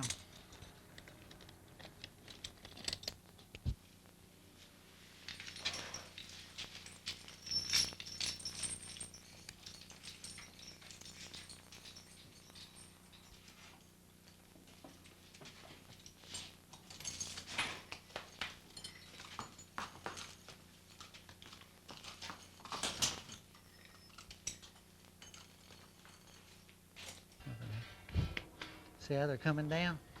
You couldn't do that at all yesterday morning. Now, that's just yesterday morning. That's after 2 days work. You know, they accept you. They're getting where they accept you, you know. They still a little spooky every once in a while, but not too bad. Now, we worked them 2 days. And you can see how they're gentling down, coming down good. Now, if we was to stop right now and say we had to go on vacation or we had to go someplace and get back to them within, say, 2 weeks, heck, we'd have all that to do over again.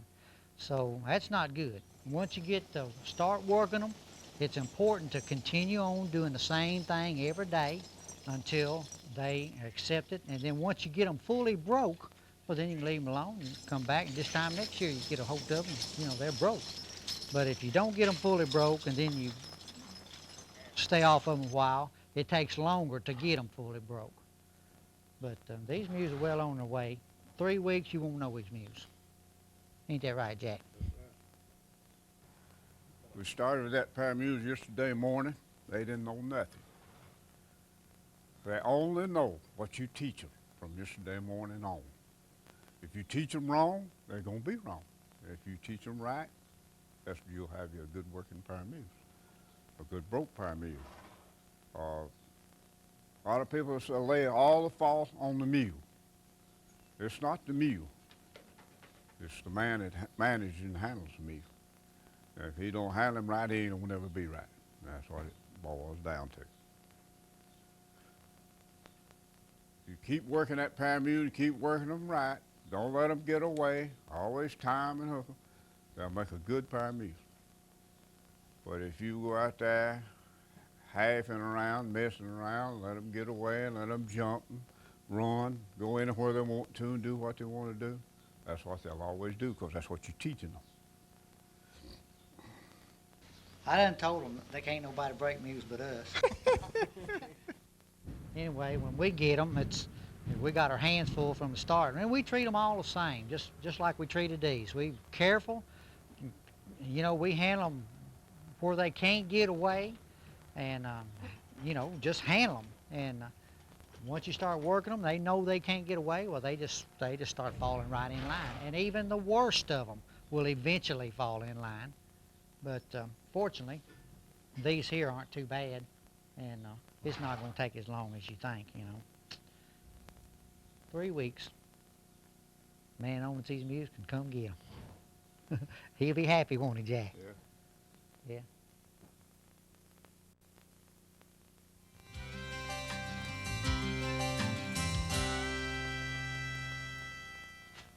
Should be getting a little bit easier.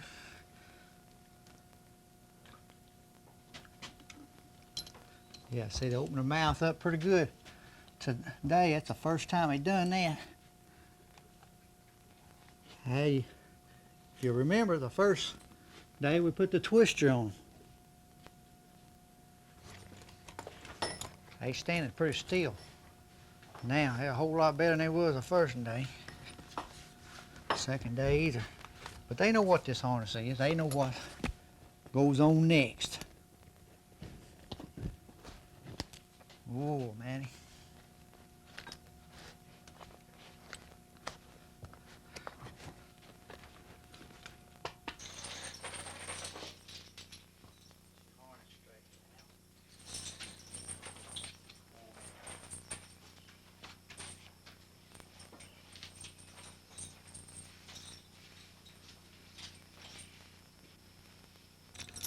They're not even skittish now. Setting the harness up on it. They're standing pretty good.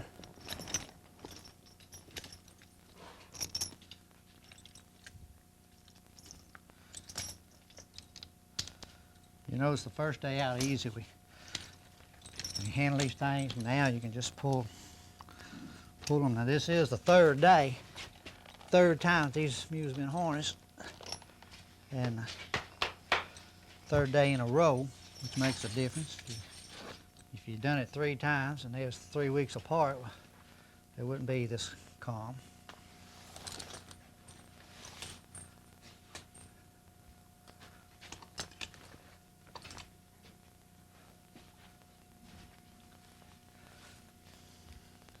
When we work 2 mules, 2 to 3-year-old mules, you can see here we've got 4 logs that we have been pulling that with mules that know how to pull. Those mules can't pull these 4 logs right now for 2 reasons. One reason is they're not big enough, and the other reason is if they was big enough, they don't know how to pull yet. So we'll drop one of the logs off. That's what Jack's doing now. And possibly 3 logs will be too much. They can't pull it long, these 3, but we might. What do you think, Jack? You think you ought to drop one? Start them on 3. Yeah, we'll hook 3, and then we'll take off and see what they're going to do, and then we'll drop probably 1 log pretty soon, and then just pull two logs the rest of the day. Now we got on this cart. You also got to hook up here. Well, if you shorten this chain, it raises the end logs off the ground, and makes the load lighter. makes it pull lighter. If I see it that's too hard for them to pull them three back that far, I'll tighten this chain a little bit, and that'll make it easier for them. But right now, just to see how they're going to act to the cart. This is a hickory pole. We cut, I don't know, maybe we cut this last year. But they make a good tongue. They bend good in case you run into some trees or whatever. And then when this rots out, well, we'll cut another and put in there. But we usually skim the bark off of them as good as we can, smooth it up where it won't hurt their legs, you know, kind of get it pretty smooth. You see we got the tongue tied up to the tree. Now, down at my house, we had a pole set in the ground, steel pole, but a tree will do just as good. You can see here how we've got the thing, a chain hooked in the fork of that tree and hooked to the tree, but it needs to be a tree they can't drag off, you know. So we got them ready to hook. Let's go get them.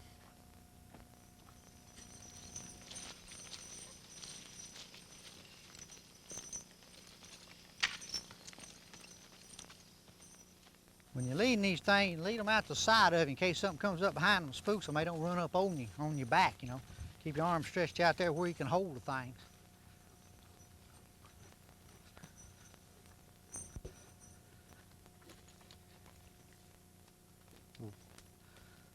Hold them right here now. I'll get them. See how quiet they're standing versus the first couple of days, even better than yesterday.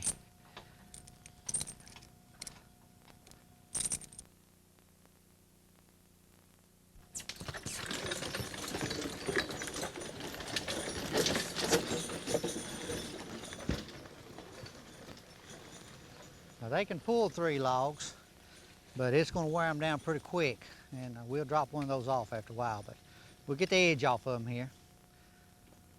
Those logs about 12 foot long, about 10 inches through. You can see where we wore them down about half of the diameter that they used to be. They're flat on the bottom side, but they're still heavy enough to hold a normal team of mules. Driving them through the woods and through these mud holes and letting them limbs hit them in the face and along their legs just gets them used to things. And also, while we're driving them through the woods, we're continually talking to them. We want them to go around to the right, we say gee around a little, gee little.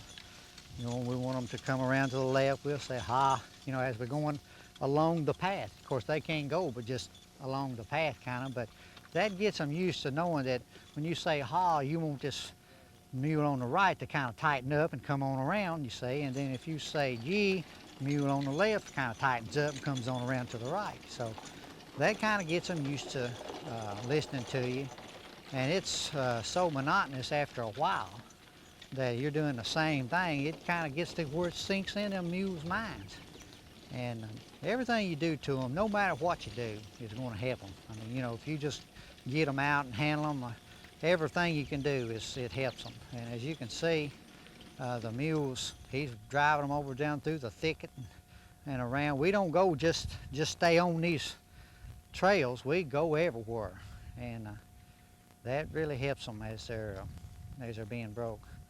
I tell you, we've never had any problem when they leave here, being pretty well exposed to most of the things of what people will expose them to, and they usually take it and accept it right readily.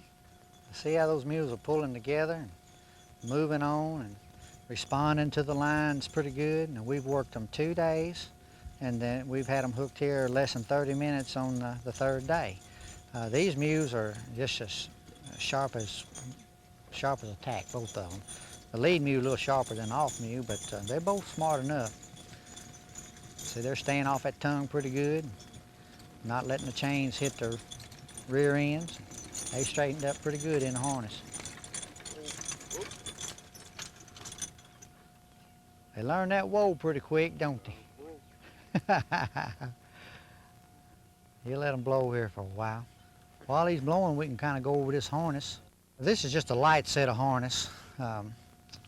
We didn't have a good heavy set that would fit these mules, and we had these hanging down in a barn, so we put them together, and It does a pretty good job for them, but this is your butt band. You want that to kind of set just here or maybe just a hair higher. You definitely don't want this to set any lower on the leg, because they move the leg back and forth, they'll wear it out. You see the first day where we had them down there, and they kind of rubbed place on them, but that's healing up now. We moved the gallus straps forward a little bit, and that set the breeching on up on the butt the way it should set.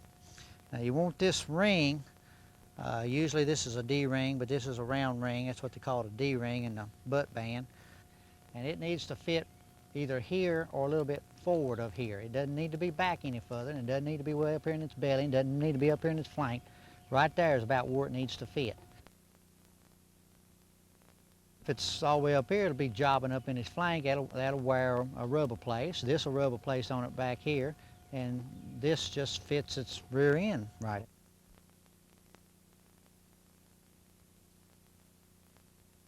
You'll notice that where the chain is hooked into the hame hook or loggerhead, some people call them loggerhead, that's this hook right here. From there down to the single tree, that chain is running straight. Now you wouldn't want this thing, if this breeching ring was way up here, with this chain link that's hooked to this breeching, that would be pulling down on that all the time. You don't want that. You also don't want your back band so short. If it was up here, that would be pulling down. You don't want that. And you don't want your belly band so short that it would be pulling up and rubbing the mule's belly. You want this chain pretty well straight, and you don't want it pulling down on the back, and you don't want it pulling up on the belly band. You see that this chain is relatively straight. And this is the what you call a flank strap. The under harness consists of the choke strap that goes around the collar and hooks back underneath its belly. And this is the flank strap that hooks into the choke strap. That keeps the breeching from getting sideways and keeps the collar set back on its neck and just keeps everything together a little bit better. A lot of people don't even use the under harness, but we do, because usually in our situation where we're breaking mules and they liable to get in any kind of shape, it just helps keep your harness setting straighter. This right here is your side strap. Now this side strap goes around your top hame strap and back to your D-ring. This does not need to be too tight. When he's pulling the load and your breeching is extended as far back as it can go, when the chain tightens up, well then this still just needs to barely be loose. It doesn't need to be real loose, but it just needs to be barely loose, kind of like it is right now. What this will do is that if you're going down over a hill or going down someplace and you're holding back with your collar, well then that'll keep your collar from slipping up over its neck and slipping up on its neck, and it'll help hold it back and in place. Now, this is your back band right here. That needs, as I explained a while ago, that needs to come down where it's in a straight line with the chain. That's where, when the chain goes through it, it needs to be in a straight line. It doesn't need to be tight, and it doesn't need to be tight down here. This is your belly band, and on your lead mule, you buckle your belly band on the left-hand side of your mule. On your off mule, you buckle your belly band on the right-hand side of the mule. Otherwise, they're in the same position. Your belly band should be in front of the back band. Shouldn't be too far up here where it's going to rub the back of its leg. Shouldn't be too far back, but along right in here, or maybe, you know, just a little bit forward would be all right. This is your gallus straps. Holds your breeching up. Normally, we hook these gallus straps in the chain right here. But these mules, when they're being broke, they rub real bad, rub together and things like that, and we've replaced so many snaps, so I've got to hooking them up here where they'll kind of be out of the way, but really they should be hooked in the chain down here. This is your lines. He's got the lines on them. The lines, the short side of the line has got a fork to it, and the long side of the line goes to the inside, goes through the inside of the hame hook or hame ring, and goes over to the other mule. And the other line does the same thing. It comes up on your mule, comes through the hame ring, and then over to this mule. But your short side of your line goes to the outside. Your long side of the line goes to the inside. There's your bridle rein. The bridle rein, you can see that this mule has been holding its head up pretty good. The other mule has kind of wanted to get its head down. We tighten the rein up on the other mule so that it would hold its head a little bit higher. And we'll do that a little at a time, get her holding her head up pretty good.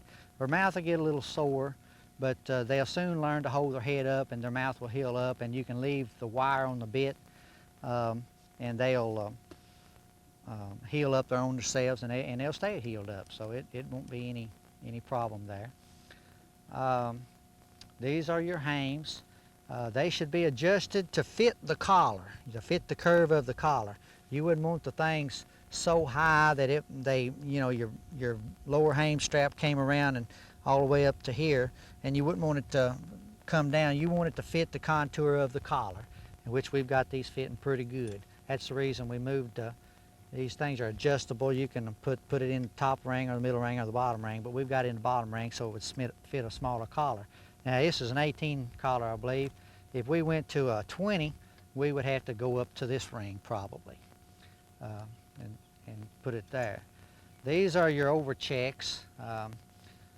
They normally come in from your bridle at this point right here, but we put them up here and put a ring up here where that they'll pull back on the top of the head rather than pull down on the side of the head. You don't want to pull the mule's head down. You want to hold the mule's head up, get him holding his head up to where he looks good, while he's working.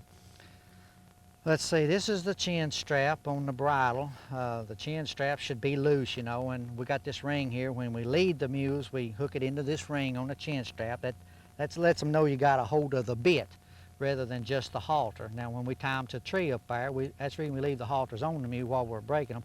When we tie them to a tree, we'll tie them to the halter here. This is your breast chain. That's approximately 20 inches long, and this is your sliding hook or yoke or whatever you want to call it. Hooks into your tongue chain. Now your tongue, you don't want your tongue riding too high. It don't be up here where when they cut it slaps the mules in the side of the head, and it doesn't need to be riding too low. This needs to be adjusted to where when a mule's spread out like they're supposed to, that it'll ride about, pretty close to level or just a little bit up from level. But it doesn't need to be pointing down, and it doesn't need to be way up high. It just needs to be basically level or just a little bit elevated above level. If you come around here and get a shot at these lines, how these lines cross right here. Now, we have these lines run through the ring on the hame, on the inside hame. Now that's good enough for right now. These mules don't know to spread out yet. They don't know to, if we were to put the spreaders in here, which is a short extension from this ring down to say a ring about 8 or 10 inches from that, then that would be, we'd put this line through it, and that would be the spreader. And at this point, the mules just, we wouldn't have any control on this line at all because the mules just don't know to spread out just yet. So we want to get the mules just walking straight right now. And then as we progress along, I say in about a week, we'll put the spreaders on and put the lines through the spreaders, and then they'll do pretty good. These lines should be kept straight if you can. You notice how he's holding the lines straight in his hands there. When it comes on up through and comes through here, the line is straight. Now if he were to turn his lines over in his hands back there, as you pull on the lines whatever, these lines would turn and twist. So the way to keep your lines straight is to hold them straight in your hand back there, and then they'll stay pretty straight then. This is the nose band on your bridle. A lot of people don't even use a nose band. Now the reason why is because when they pull back on the bits, that it'll pull against its nose before it pulls on the bits, and you have less control that way.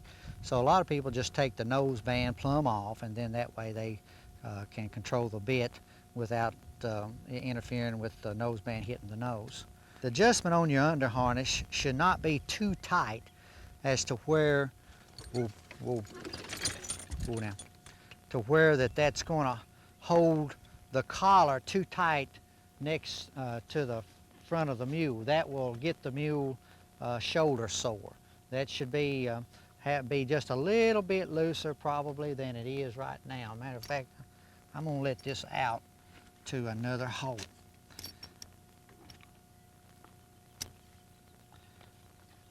Now that's a little bit looser, and see when she tightens up with the chains, and that pulls the breeching back. Well, then that's hooked to the D-ring, and that also will pull back on the front end of the collar, and you don't want to do that. She's about right now, though.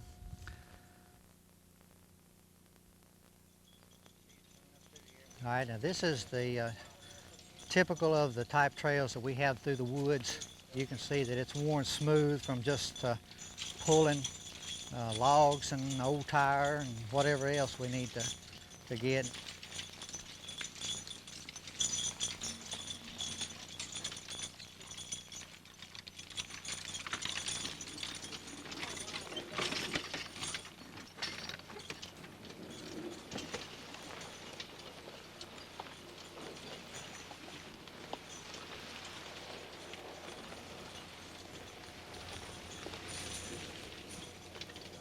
He's giving them a break at the bottom of the slope, which is what you'll need to do if you're breaking mules.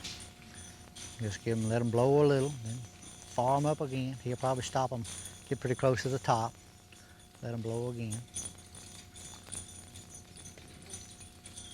Now we'll back up out of the way, and as he comes through, then he'll just go on.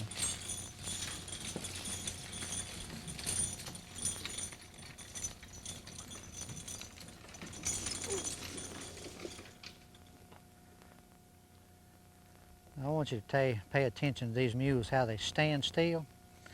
A lot of people, they would say, well, them mules ain't gonna stand like that after the third time they're hitched. Well, if you'll get a good look at them logs right there, that's the reason them mules stand. They're glad to stand. And they'll stand there for an hour and not move. Because they're smart enough to know when they move, they're going to be dragging that load. They're resting there right now, and they'll stand there. And when we're breaking them, standing is just as important as traveling. Have you ever seen in a parade, some people's mules dancing around everywhere, won't stand still? That's just because they hadn't been loaded heavy enough, long enough, and they hadn't learned to stand.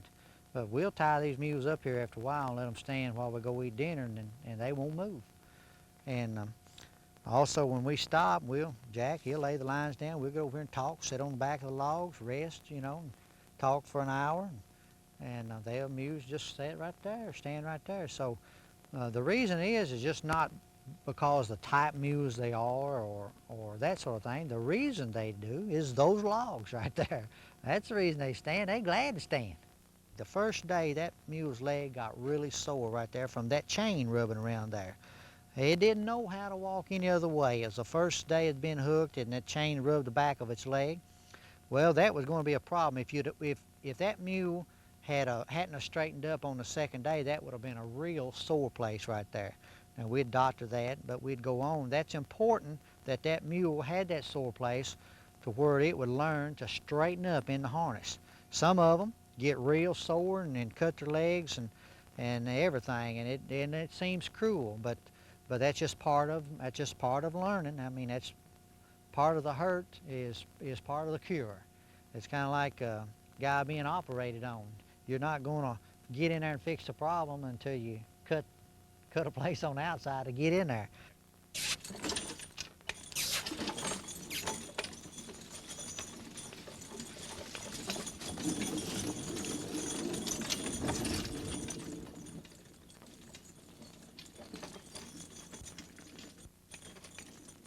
Before we push that out, there's a lot of sticks, weeds, holes in the ground, and all that down there. Or most people would say, why are you driving in there and go around that? Then when you go to wagon ride in the mountains or go to the field or go down a trail and there's a hole in the road or a limb across the road, then your mules don't want to cross it. You got to start them like you're going to use them. And you don't always use a mule out on blacktop or in the road. You're always back in these back trails, mountains. They need to be drove over that kind of terrain before you take out and sell them to somebody and say they broke mules. Or they get them in them places and they won't go if they haven't been there. When you trail ride, or even in the field, or in high grass, or weed mowing, or even say plowing. If you don't have them where they're going through those weeds, you're not gonna do no good plowing, or you're not gonna do no good mowing hay or anything. They gotta be where they're not afraid of anything. So that's what I'm doing, teaching them that there's nothing in these weeds, bushes, and trees, gullies, and mud holes that'll hurt them, and they'll just walk right on through. But if you don't do that, if you don't put it in their heads when they're young, and you're breaking them, when they get old, they won't do it. They won't go. You can't get one. They don't want to get their feet wet. And the same thing by the weeds. They think it's something in them weeds that'll hurt them. But once you drive them through there and show them there's nothing in there, then they'll just go right on anywhere you want to go. These mules here are a team that we started, worked twice down at our place, brought them up here. Both of them hurt their legs. We had to quit on them. I got them hung in a place over at the barn or something. And so we just now started them again today. While he's working those, I thought I'd work these. And they're in worse shape than those are because we had to stop on them. And now they want to wiggle around, fight around, do everything. They're standing pretty fair right now, but they're good and tired, or getting good and tired. And I had to adjust the strap that had broken there. But they're real good mules. They're going to be big rascals. They're 2, coming 3. Be 3 next spring. This mule right here is about 16.1. That and there's about 16.1. They're going to be 16.3 to 17 hand mules when they get through growing. We get done breaking them. But they're in worse shape than them mules and they both been worked about the same amount of time, but we went right on with those. And had we went right on with these, of course, they done been broke by now. And you'll see how that the others will handle better than these do right now.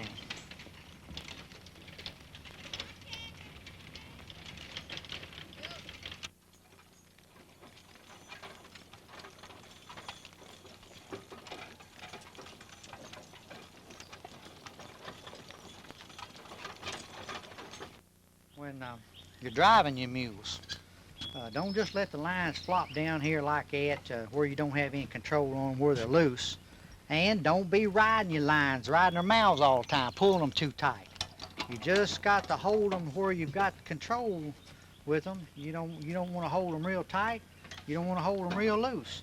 You just want to hold them just about right, where you've got good control on them. You can tell whether you're fighting with them or not, or they're fighting with you. Now, they're going to fight with you when they're green, when you're trying to break them anyway. But you've just got to keep them checked in control. But by all means, most of the people that aren't familiar with driving mules, what they normally do is let the lines just slag down, like that. Well, if a mule jumps, they can't gather up the lines quick enough. You shake the lines, that sort of thing. But what you want to do is keep your lines, keep a good hold on your lines and keep them just firm. And the mules will know you got them, and you know you got them. They know when they're in control, when they ain't in control. We had some little mules here a few days ago that would run with you, and you let them lines slack, and them little booger would be gone. And you can make runaways if you slack them lines all the time. Just you can make runaways out of any team of mules. And we bring them downhill and uphill, through the thickets, through the weeds. Cut them whichever way we want them to go. Okay, okay, okay, okay.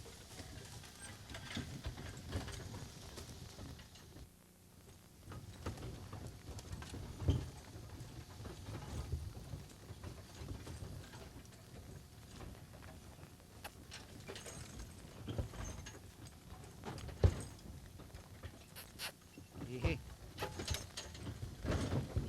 Whoa. Whoa now. Whoa. You notice how rough this is? This is the best thing in the world for them. Just rougher the better. Just keep on driving. They learn to watch where they're stepping. They learn to obey the lines. Sometimes they don't know where to go, and you got to tell them with the lines. And if you'll just keep on driving them in conditions like this right here, pretty soon they'll make real mules. You can drive them anywhere. When these mules are broke, you can drive them anywhere. Stand up, Kate. Kate. Kate. Whoop, woo. Now, I didn't hurt the mule, just kind of making it discipline and giving it a little discipline. They kind of like kids. They feel more secure when you discipline them a little bit. And these mules here will make real good mules. You just make them stand up, keep them doing right, and they'll make real mules. You, Kate? Kate? Whoa, Kate. You, Kit? Kit? Stand up. Whoop. Whoop. Whoa, Kit. Whoa, Kit. Ah, Kate. Ah. Whoop. Ah. Whoa, Kit. Ah, Kate. Whoop. Whoa. Whoa, Kate. Whoa, Kate. Yeah, Kit. Yeah. Whoop. Whoa. Whoa now. Come up. Hand up. Hey. Hey. Hey.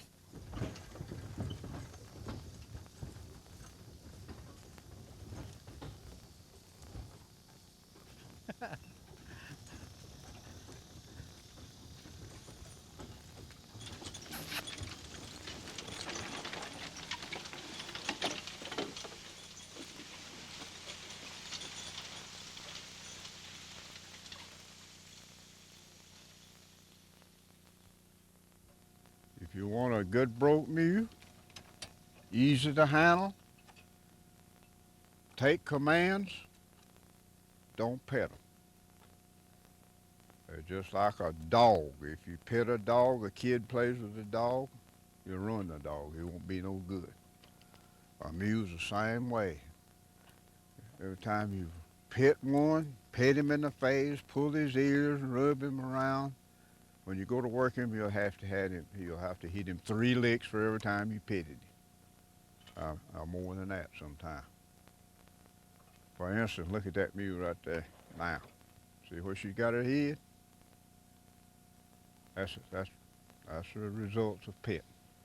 Hand up there, Kit. Yeah, she's feeling sorry for herself right now. When she's laying over like that, she's feeling sorry for herself. She thinks we're gonna feel sorry for her, but we ain't going to. We ain't gonna mistreat them all. I mean, you know, if you pet one real gentle before you break him, before you work him, you're just gonna cause him to get more punishment. I mean, it just takes more punishment to break him. You don't want to do it, but you have to do it if you make a mule out of him. She's having a bad day. But this will be the worst day. It'll get better from now on. And she'll get used to it. Once she gets used to it, she'll like to pull a wagon. It won't hurt her. And once she gets broke to where she'll handle it, she'll like it. She'll work good. It's when she gets through feeling sorry for herself.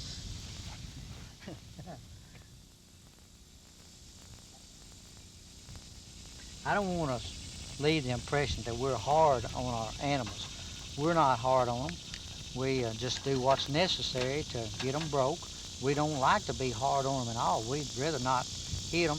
But whatever we do, it won't never last but about 2 or 3 weeks. When we get done with them, all you got to do is speak to them, and you won't have to speak loud. Just speak to them. They'll hear you, and then they'll do what they're supposed to do. You won't never have no trouble with them again. Not usually, unless there's some type of renegade mule. But we, generally speaking, the mules that we break, we don't really have no trouble with after we get them broke, do we, Jack? Our aggravation is for the next 2 or 3 weeks. After that, there ain't gonna be no aggravation on these mules. They're gonna be broke. Whoever is working them will enjoy working them because they'll do what they're supposed to do. They won't be fighting you, and you won't have to hit them. You won't have to do nothing. I mean, for the rest of their lives, all you can do is just work them. That's all you have to do. A lot of people say, oh, I can take this mule, I can go out in the field and I can catch him anywhere. I can rub them and I can pet them and I can pick up the feet and I've done all that. That's not working. When you hook him up, work him, he's going to get mad and he's going to forget all that petting. He's going to give you a hard time. That's all you're doing, making it hard on the mule and yourself too. We're ending our 3rd day of working these little mules, and we're going to unharness them now. Unhitch them and take them to the barn and pull the harness off. And we'll let you notice how much better they handle. You can still spook them if you move suddenly or do something like that, but we want you to notice how much easier they are to handle on this 3rd day than they were the 1st day. And we've only got one more day that we're going to show you tomorrow. And basically, you can say that they're manageable now. They're handleable now when they weren't before. So we'll get them unhitched now and take them into the barn. Take the harness off.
All right, this is the 4th day, and this is the last day that we're going to be taping, although we'll continue to work these mules for 2 or 3 weeks. But today we'll try to notice the progress that we've made since the 1st day. But we're going to try to catch them just out here in the open lot and lead them in and put the harness on them, and hopefully things will go a whole lot better. Woo, woo, woo now. Woo, woo, come here, come here. Woo, come here. Woo now. Woo. Come here. Come here, Maddie. Woo now. Woo, come here. Woo, woo. Woo now. Come here. Woo, come here. Woo now. Woo. Woo, girl. Woo now. Woo. Woo now. Woo. All right, we got them. Just a little bit of patience, that's all it takes. Woo now.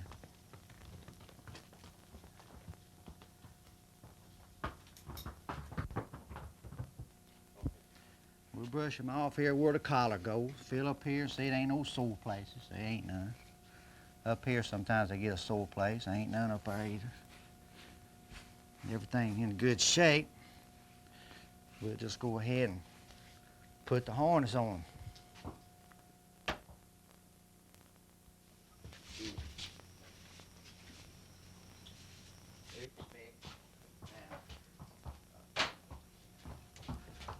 They know the bridle. We'll see if they open their mouth right away. Yeah, opened it pretty good.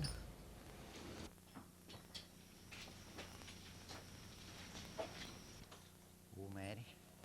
Still, we let her kind of touch the sides where they know what's coming. That way they can hear it. And you just lift this thing up one side. Don't have to be quite as you were the 1st day, but still don't need to do a lot of jumping around.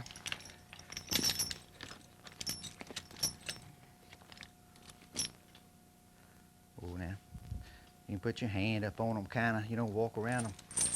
Now, couldn't do that the 1st day or 2.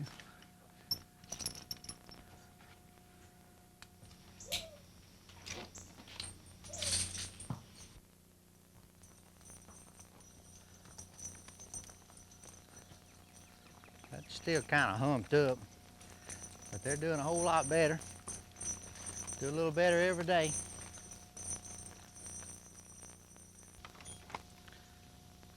Good idea to continue to tie the tongue, even though they're getting a little bit better.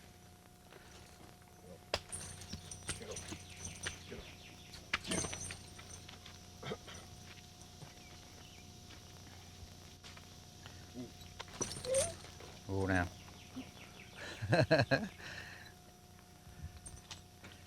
She still thinks he's gonna hurt her. She ain't got as much confidence in us as we've gotten her at this point. But she get better. Just keep working them. And in a few days, they'll walk right out here and step right over there to the tongue, back right up there to the single tree, you know. And because they'll know what's expected of them. You just keep doing the same thing every day. They pretty well get a handle on it. Ooh. Now these chains, we normally keep these chains hooked to the harness here in case we get stopped down there in the woods someplace. We want to tie up what we can. We'll leave these lead lines up here.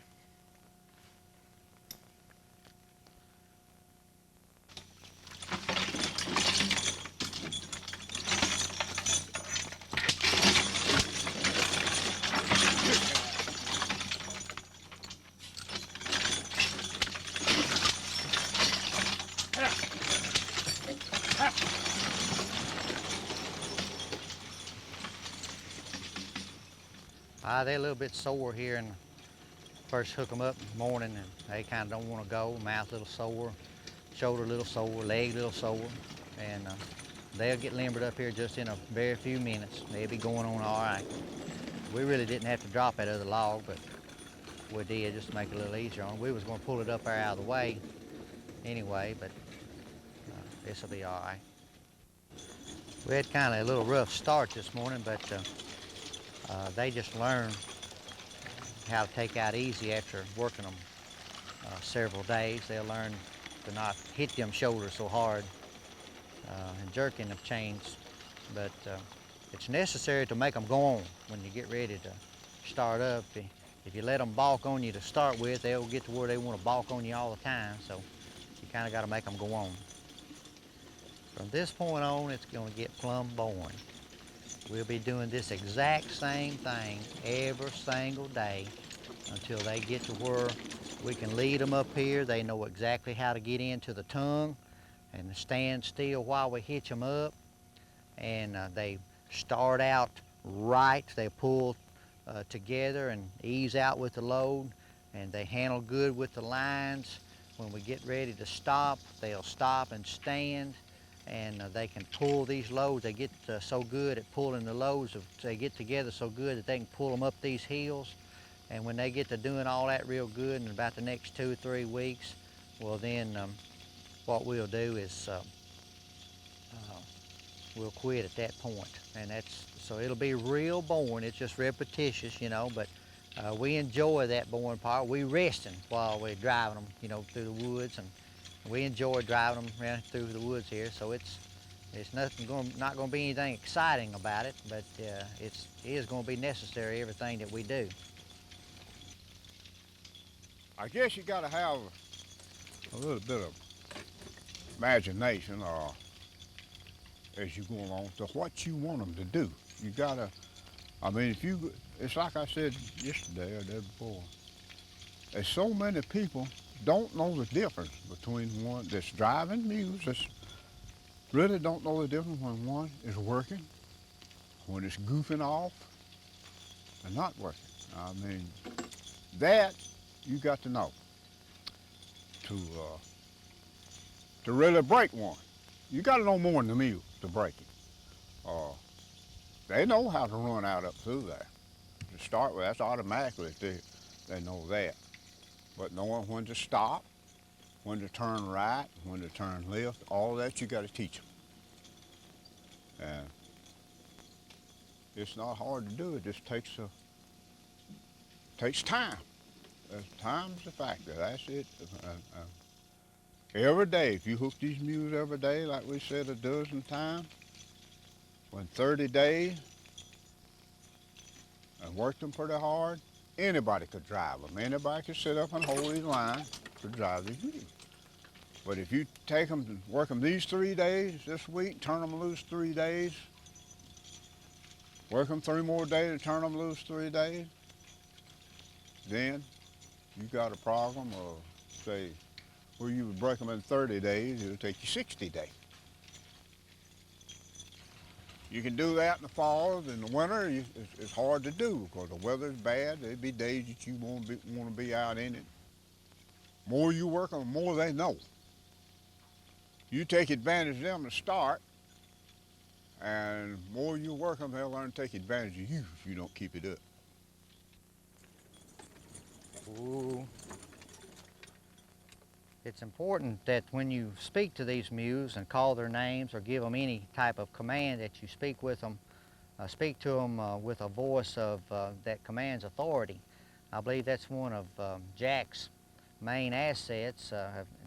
Not only does he know how to handle the mules and make them do what they are supposed to do, but when he speaks to them, his voice is one that commands authority. And them mules knows that when he opens his mouth, he's telling them to do something. And he calls their name, they'll cut them ears around there and listen for the next command, and then they'll get to where they learn to do that. So it's important that when you talk to them, don't talk to them like you're playing with them, talk to them like you mean business. It's good that when you get in the, get off your load, or I really didn't notice it at the time when I got off that I had these lines in my hand, but I do that from habit. That if they go, you know, I've got the lines in my hands where I can hold them.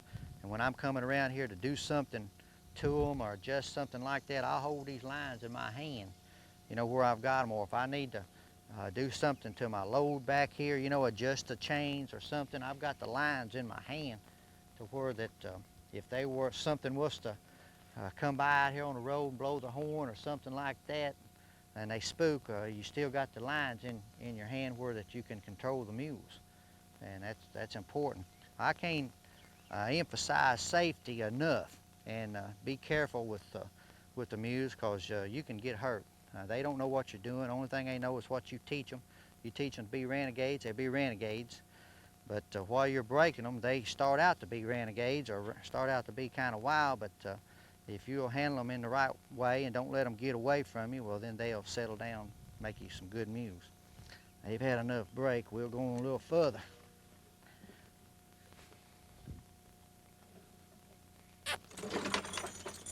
Maddie, Alice. When I was over on the other side of the field over there a while ago, you'll notice that I stopped to let them take a break. Well, the next time I came around that field, when we got to that place, they wanted to stop in that same spot. And they pick up things like that. So what you need to do is don't let them stop in the same place every time. Stop them at a different place, or stop them where you want to stop them. If you let them do what they want to do, that's just a little thing of letting them do what they want to do, that you don't want to do that. If they need a break and you know they need a break, they think they need a break, stop them in a different place. Or if you want to stop them in the same place, come in from a different direction. Like for instance, when I came up a while ago, I come up from that way and stop and talk to you a little bit. This time I come around this way, stop and talk a little bit. But they get smart, and they know if you're talking or running your mouth a lot, well, when they see people, they'll head for them, and when they get up there, they'll stop and let you talk, because they know they're getting a break. These are smart little mules here too. They pick up on stuff like that right quick. And you know, Jack's been driving these mules for the last 2 or 3 days, and they've been punching right on pretty good. But anytime a new driver takes the lines, well, what they'll do is they'll try them. And when we get done with these mules, and after they're broken and everything, we take them to their owner. When he, first time he starts using them, they'll kind of try him a little. But he needs to expect that and then not let them get away with nothing, and they'll be all right. They kind of tried me this morning. They kind of wanted to stop, you know, or kind of want to do this, kind of want to do that, but I wouldn't let them do anything. I just made them go on, and that's the way the new owner, or the owner, will need to do when we get through breaking them. He'll just need to make them go on. After he does that a time or two, well, then they won't try them again.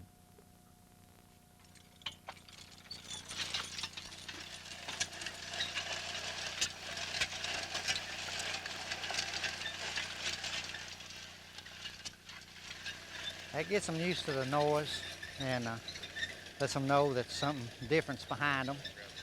And anything different that you can do, it helps them, you know, whatever you do. We'll drag them around like that for a while. He'll probably shorten that chain up a little bit, make it a little easier to pull after a little bit. And just get them used to pulling something else for a while. Then he might even hook to something else. We'll hook them to several different things before they're broke. Yeah. Whoop. Oop.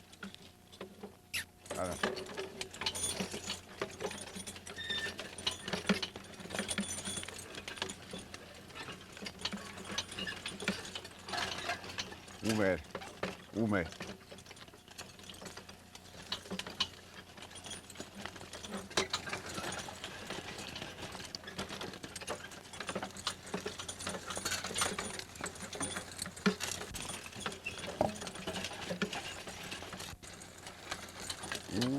Whoop. Ume. All right.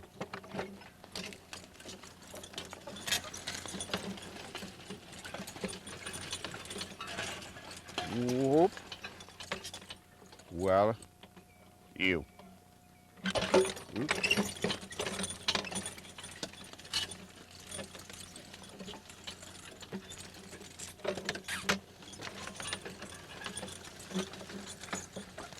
Where? Whoop. I'll.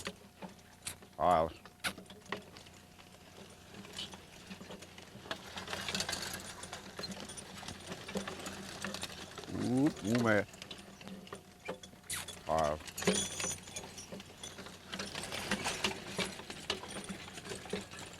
Whoop. This is the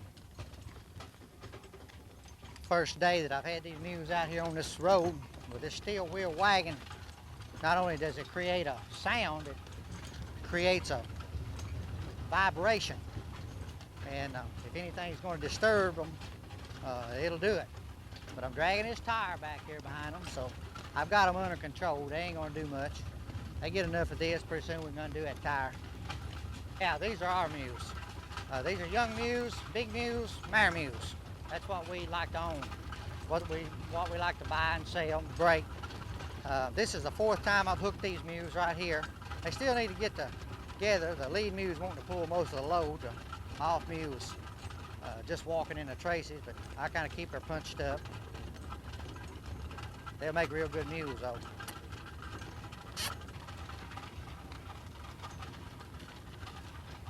You want to drive the mules? Huh? Hey, let me hold the camera on you while you drive the mules. Huh? Hot dog.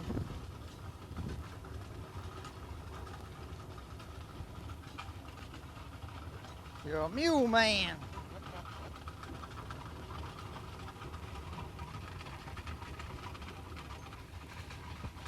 Yeah, you're a natural. Huh? If you're half as good a mule man as I am cameraman, we're gonna shine here.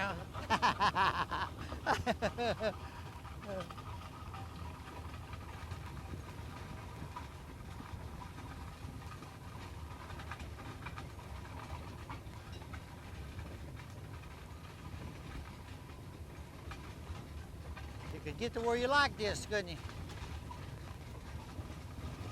This part isn't too hard.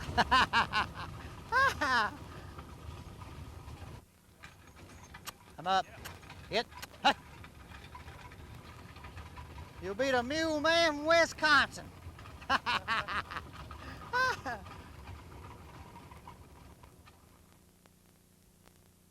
I'd like to remind them that, remind everybody that they've just seen kind of an overview of what we do. There'll be times when you'll run up on problems that we didn't cover here in the last 3 or 4 days. But the main thing is to be careful. Don't do anything that might get you hurt. think and be determined to go ahead with what you're doing, and don't get in no hurry. If you don't have time to spend a half a day or 3/4 of a day with your mules, don't even go hook them up if you're just starting to work a team of mules, because the first time or two that you work them, they need to be worked all day long. And these little mules have done well. They didn't have any problems that we needed to get into, but they're about average team of mules, what we work with. They're smaller than what we normally work with, and a little bit more squirrely, but they've settled down pretty good. And we didn't tell you every little thing, frankly, because we just can't think of every little thing. But we told you the biggest part of what we do, and there will be other people that break mules that'll have different techniques, and we're not here to tell you that they're wrong. They can be right, and I guess we're all just a little bit right and we're all just a little bit wrong, but really you must do whatever works for you. This works for us, and we've had pretty good luck. And it's worked for him for dang near 100 years now, and it's worked for me for a couple of years, so I learned from him, and glad I was able to do so. Thank y'all again.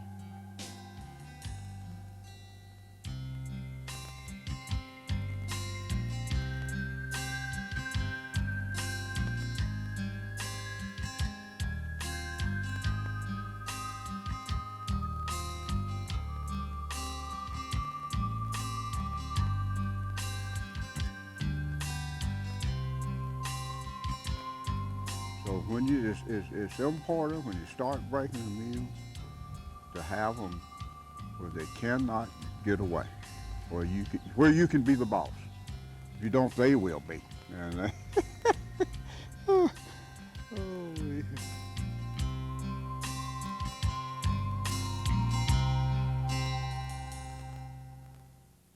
The end. If I've told you anything wrong during this whole session, blame him. Don't blame me, because he the one told me.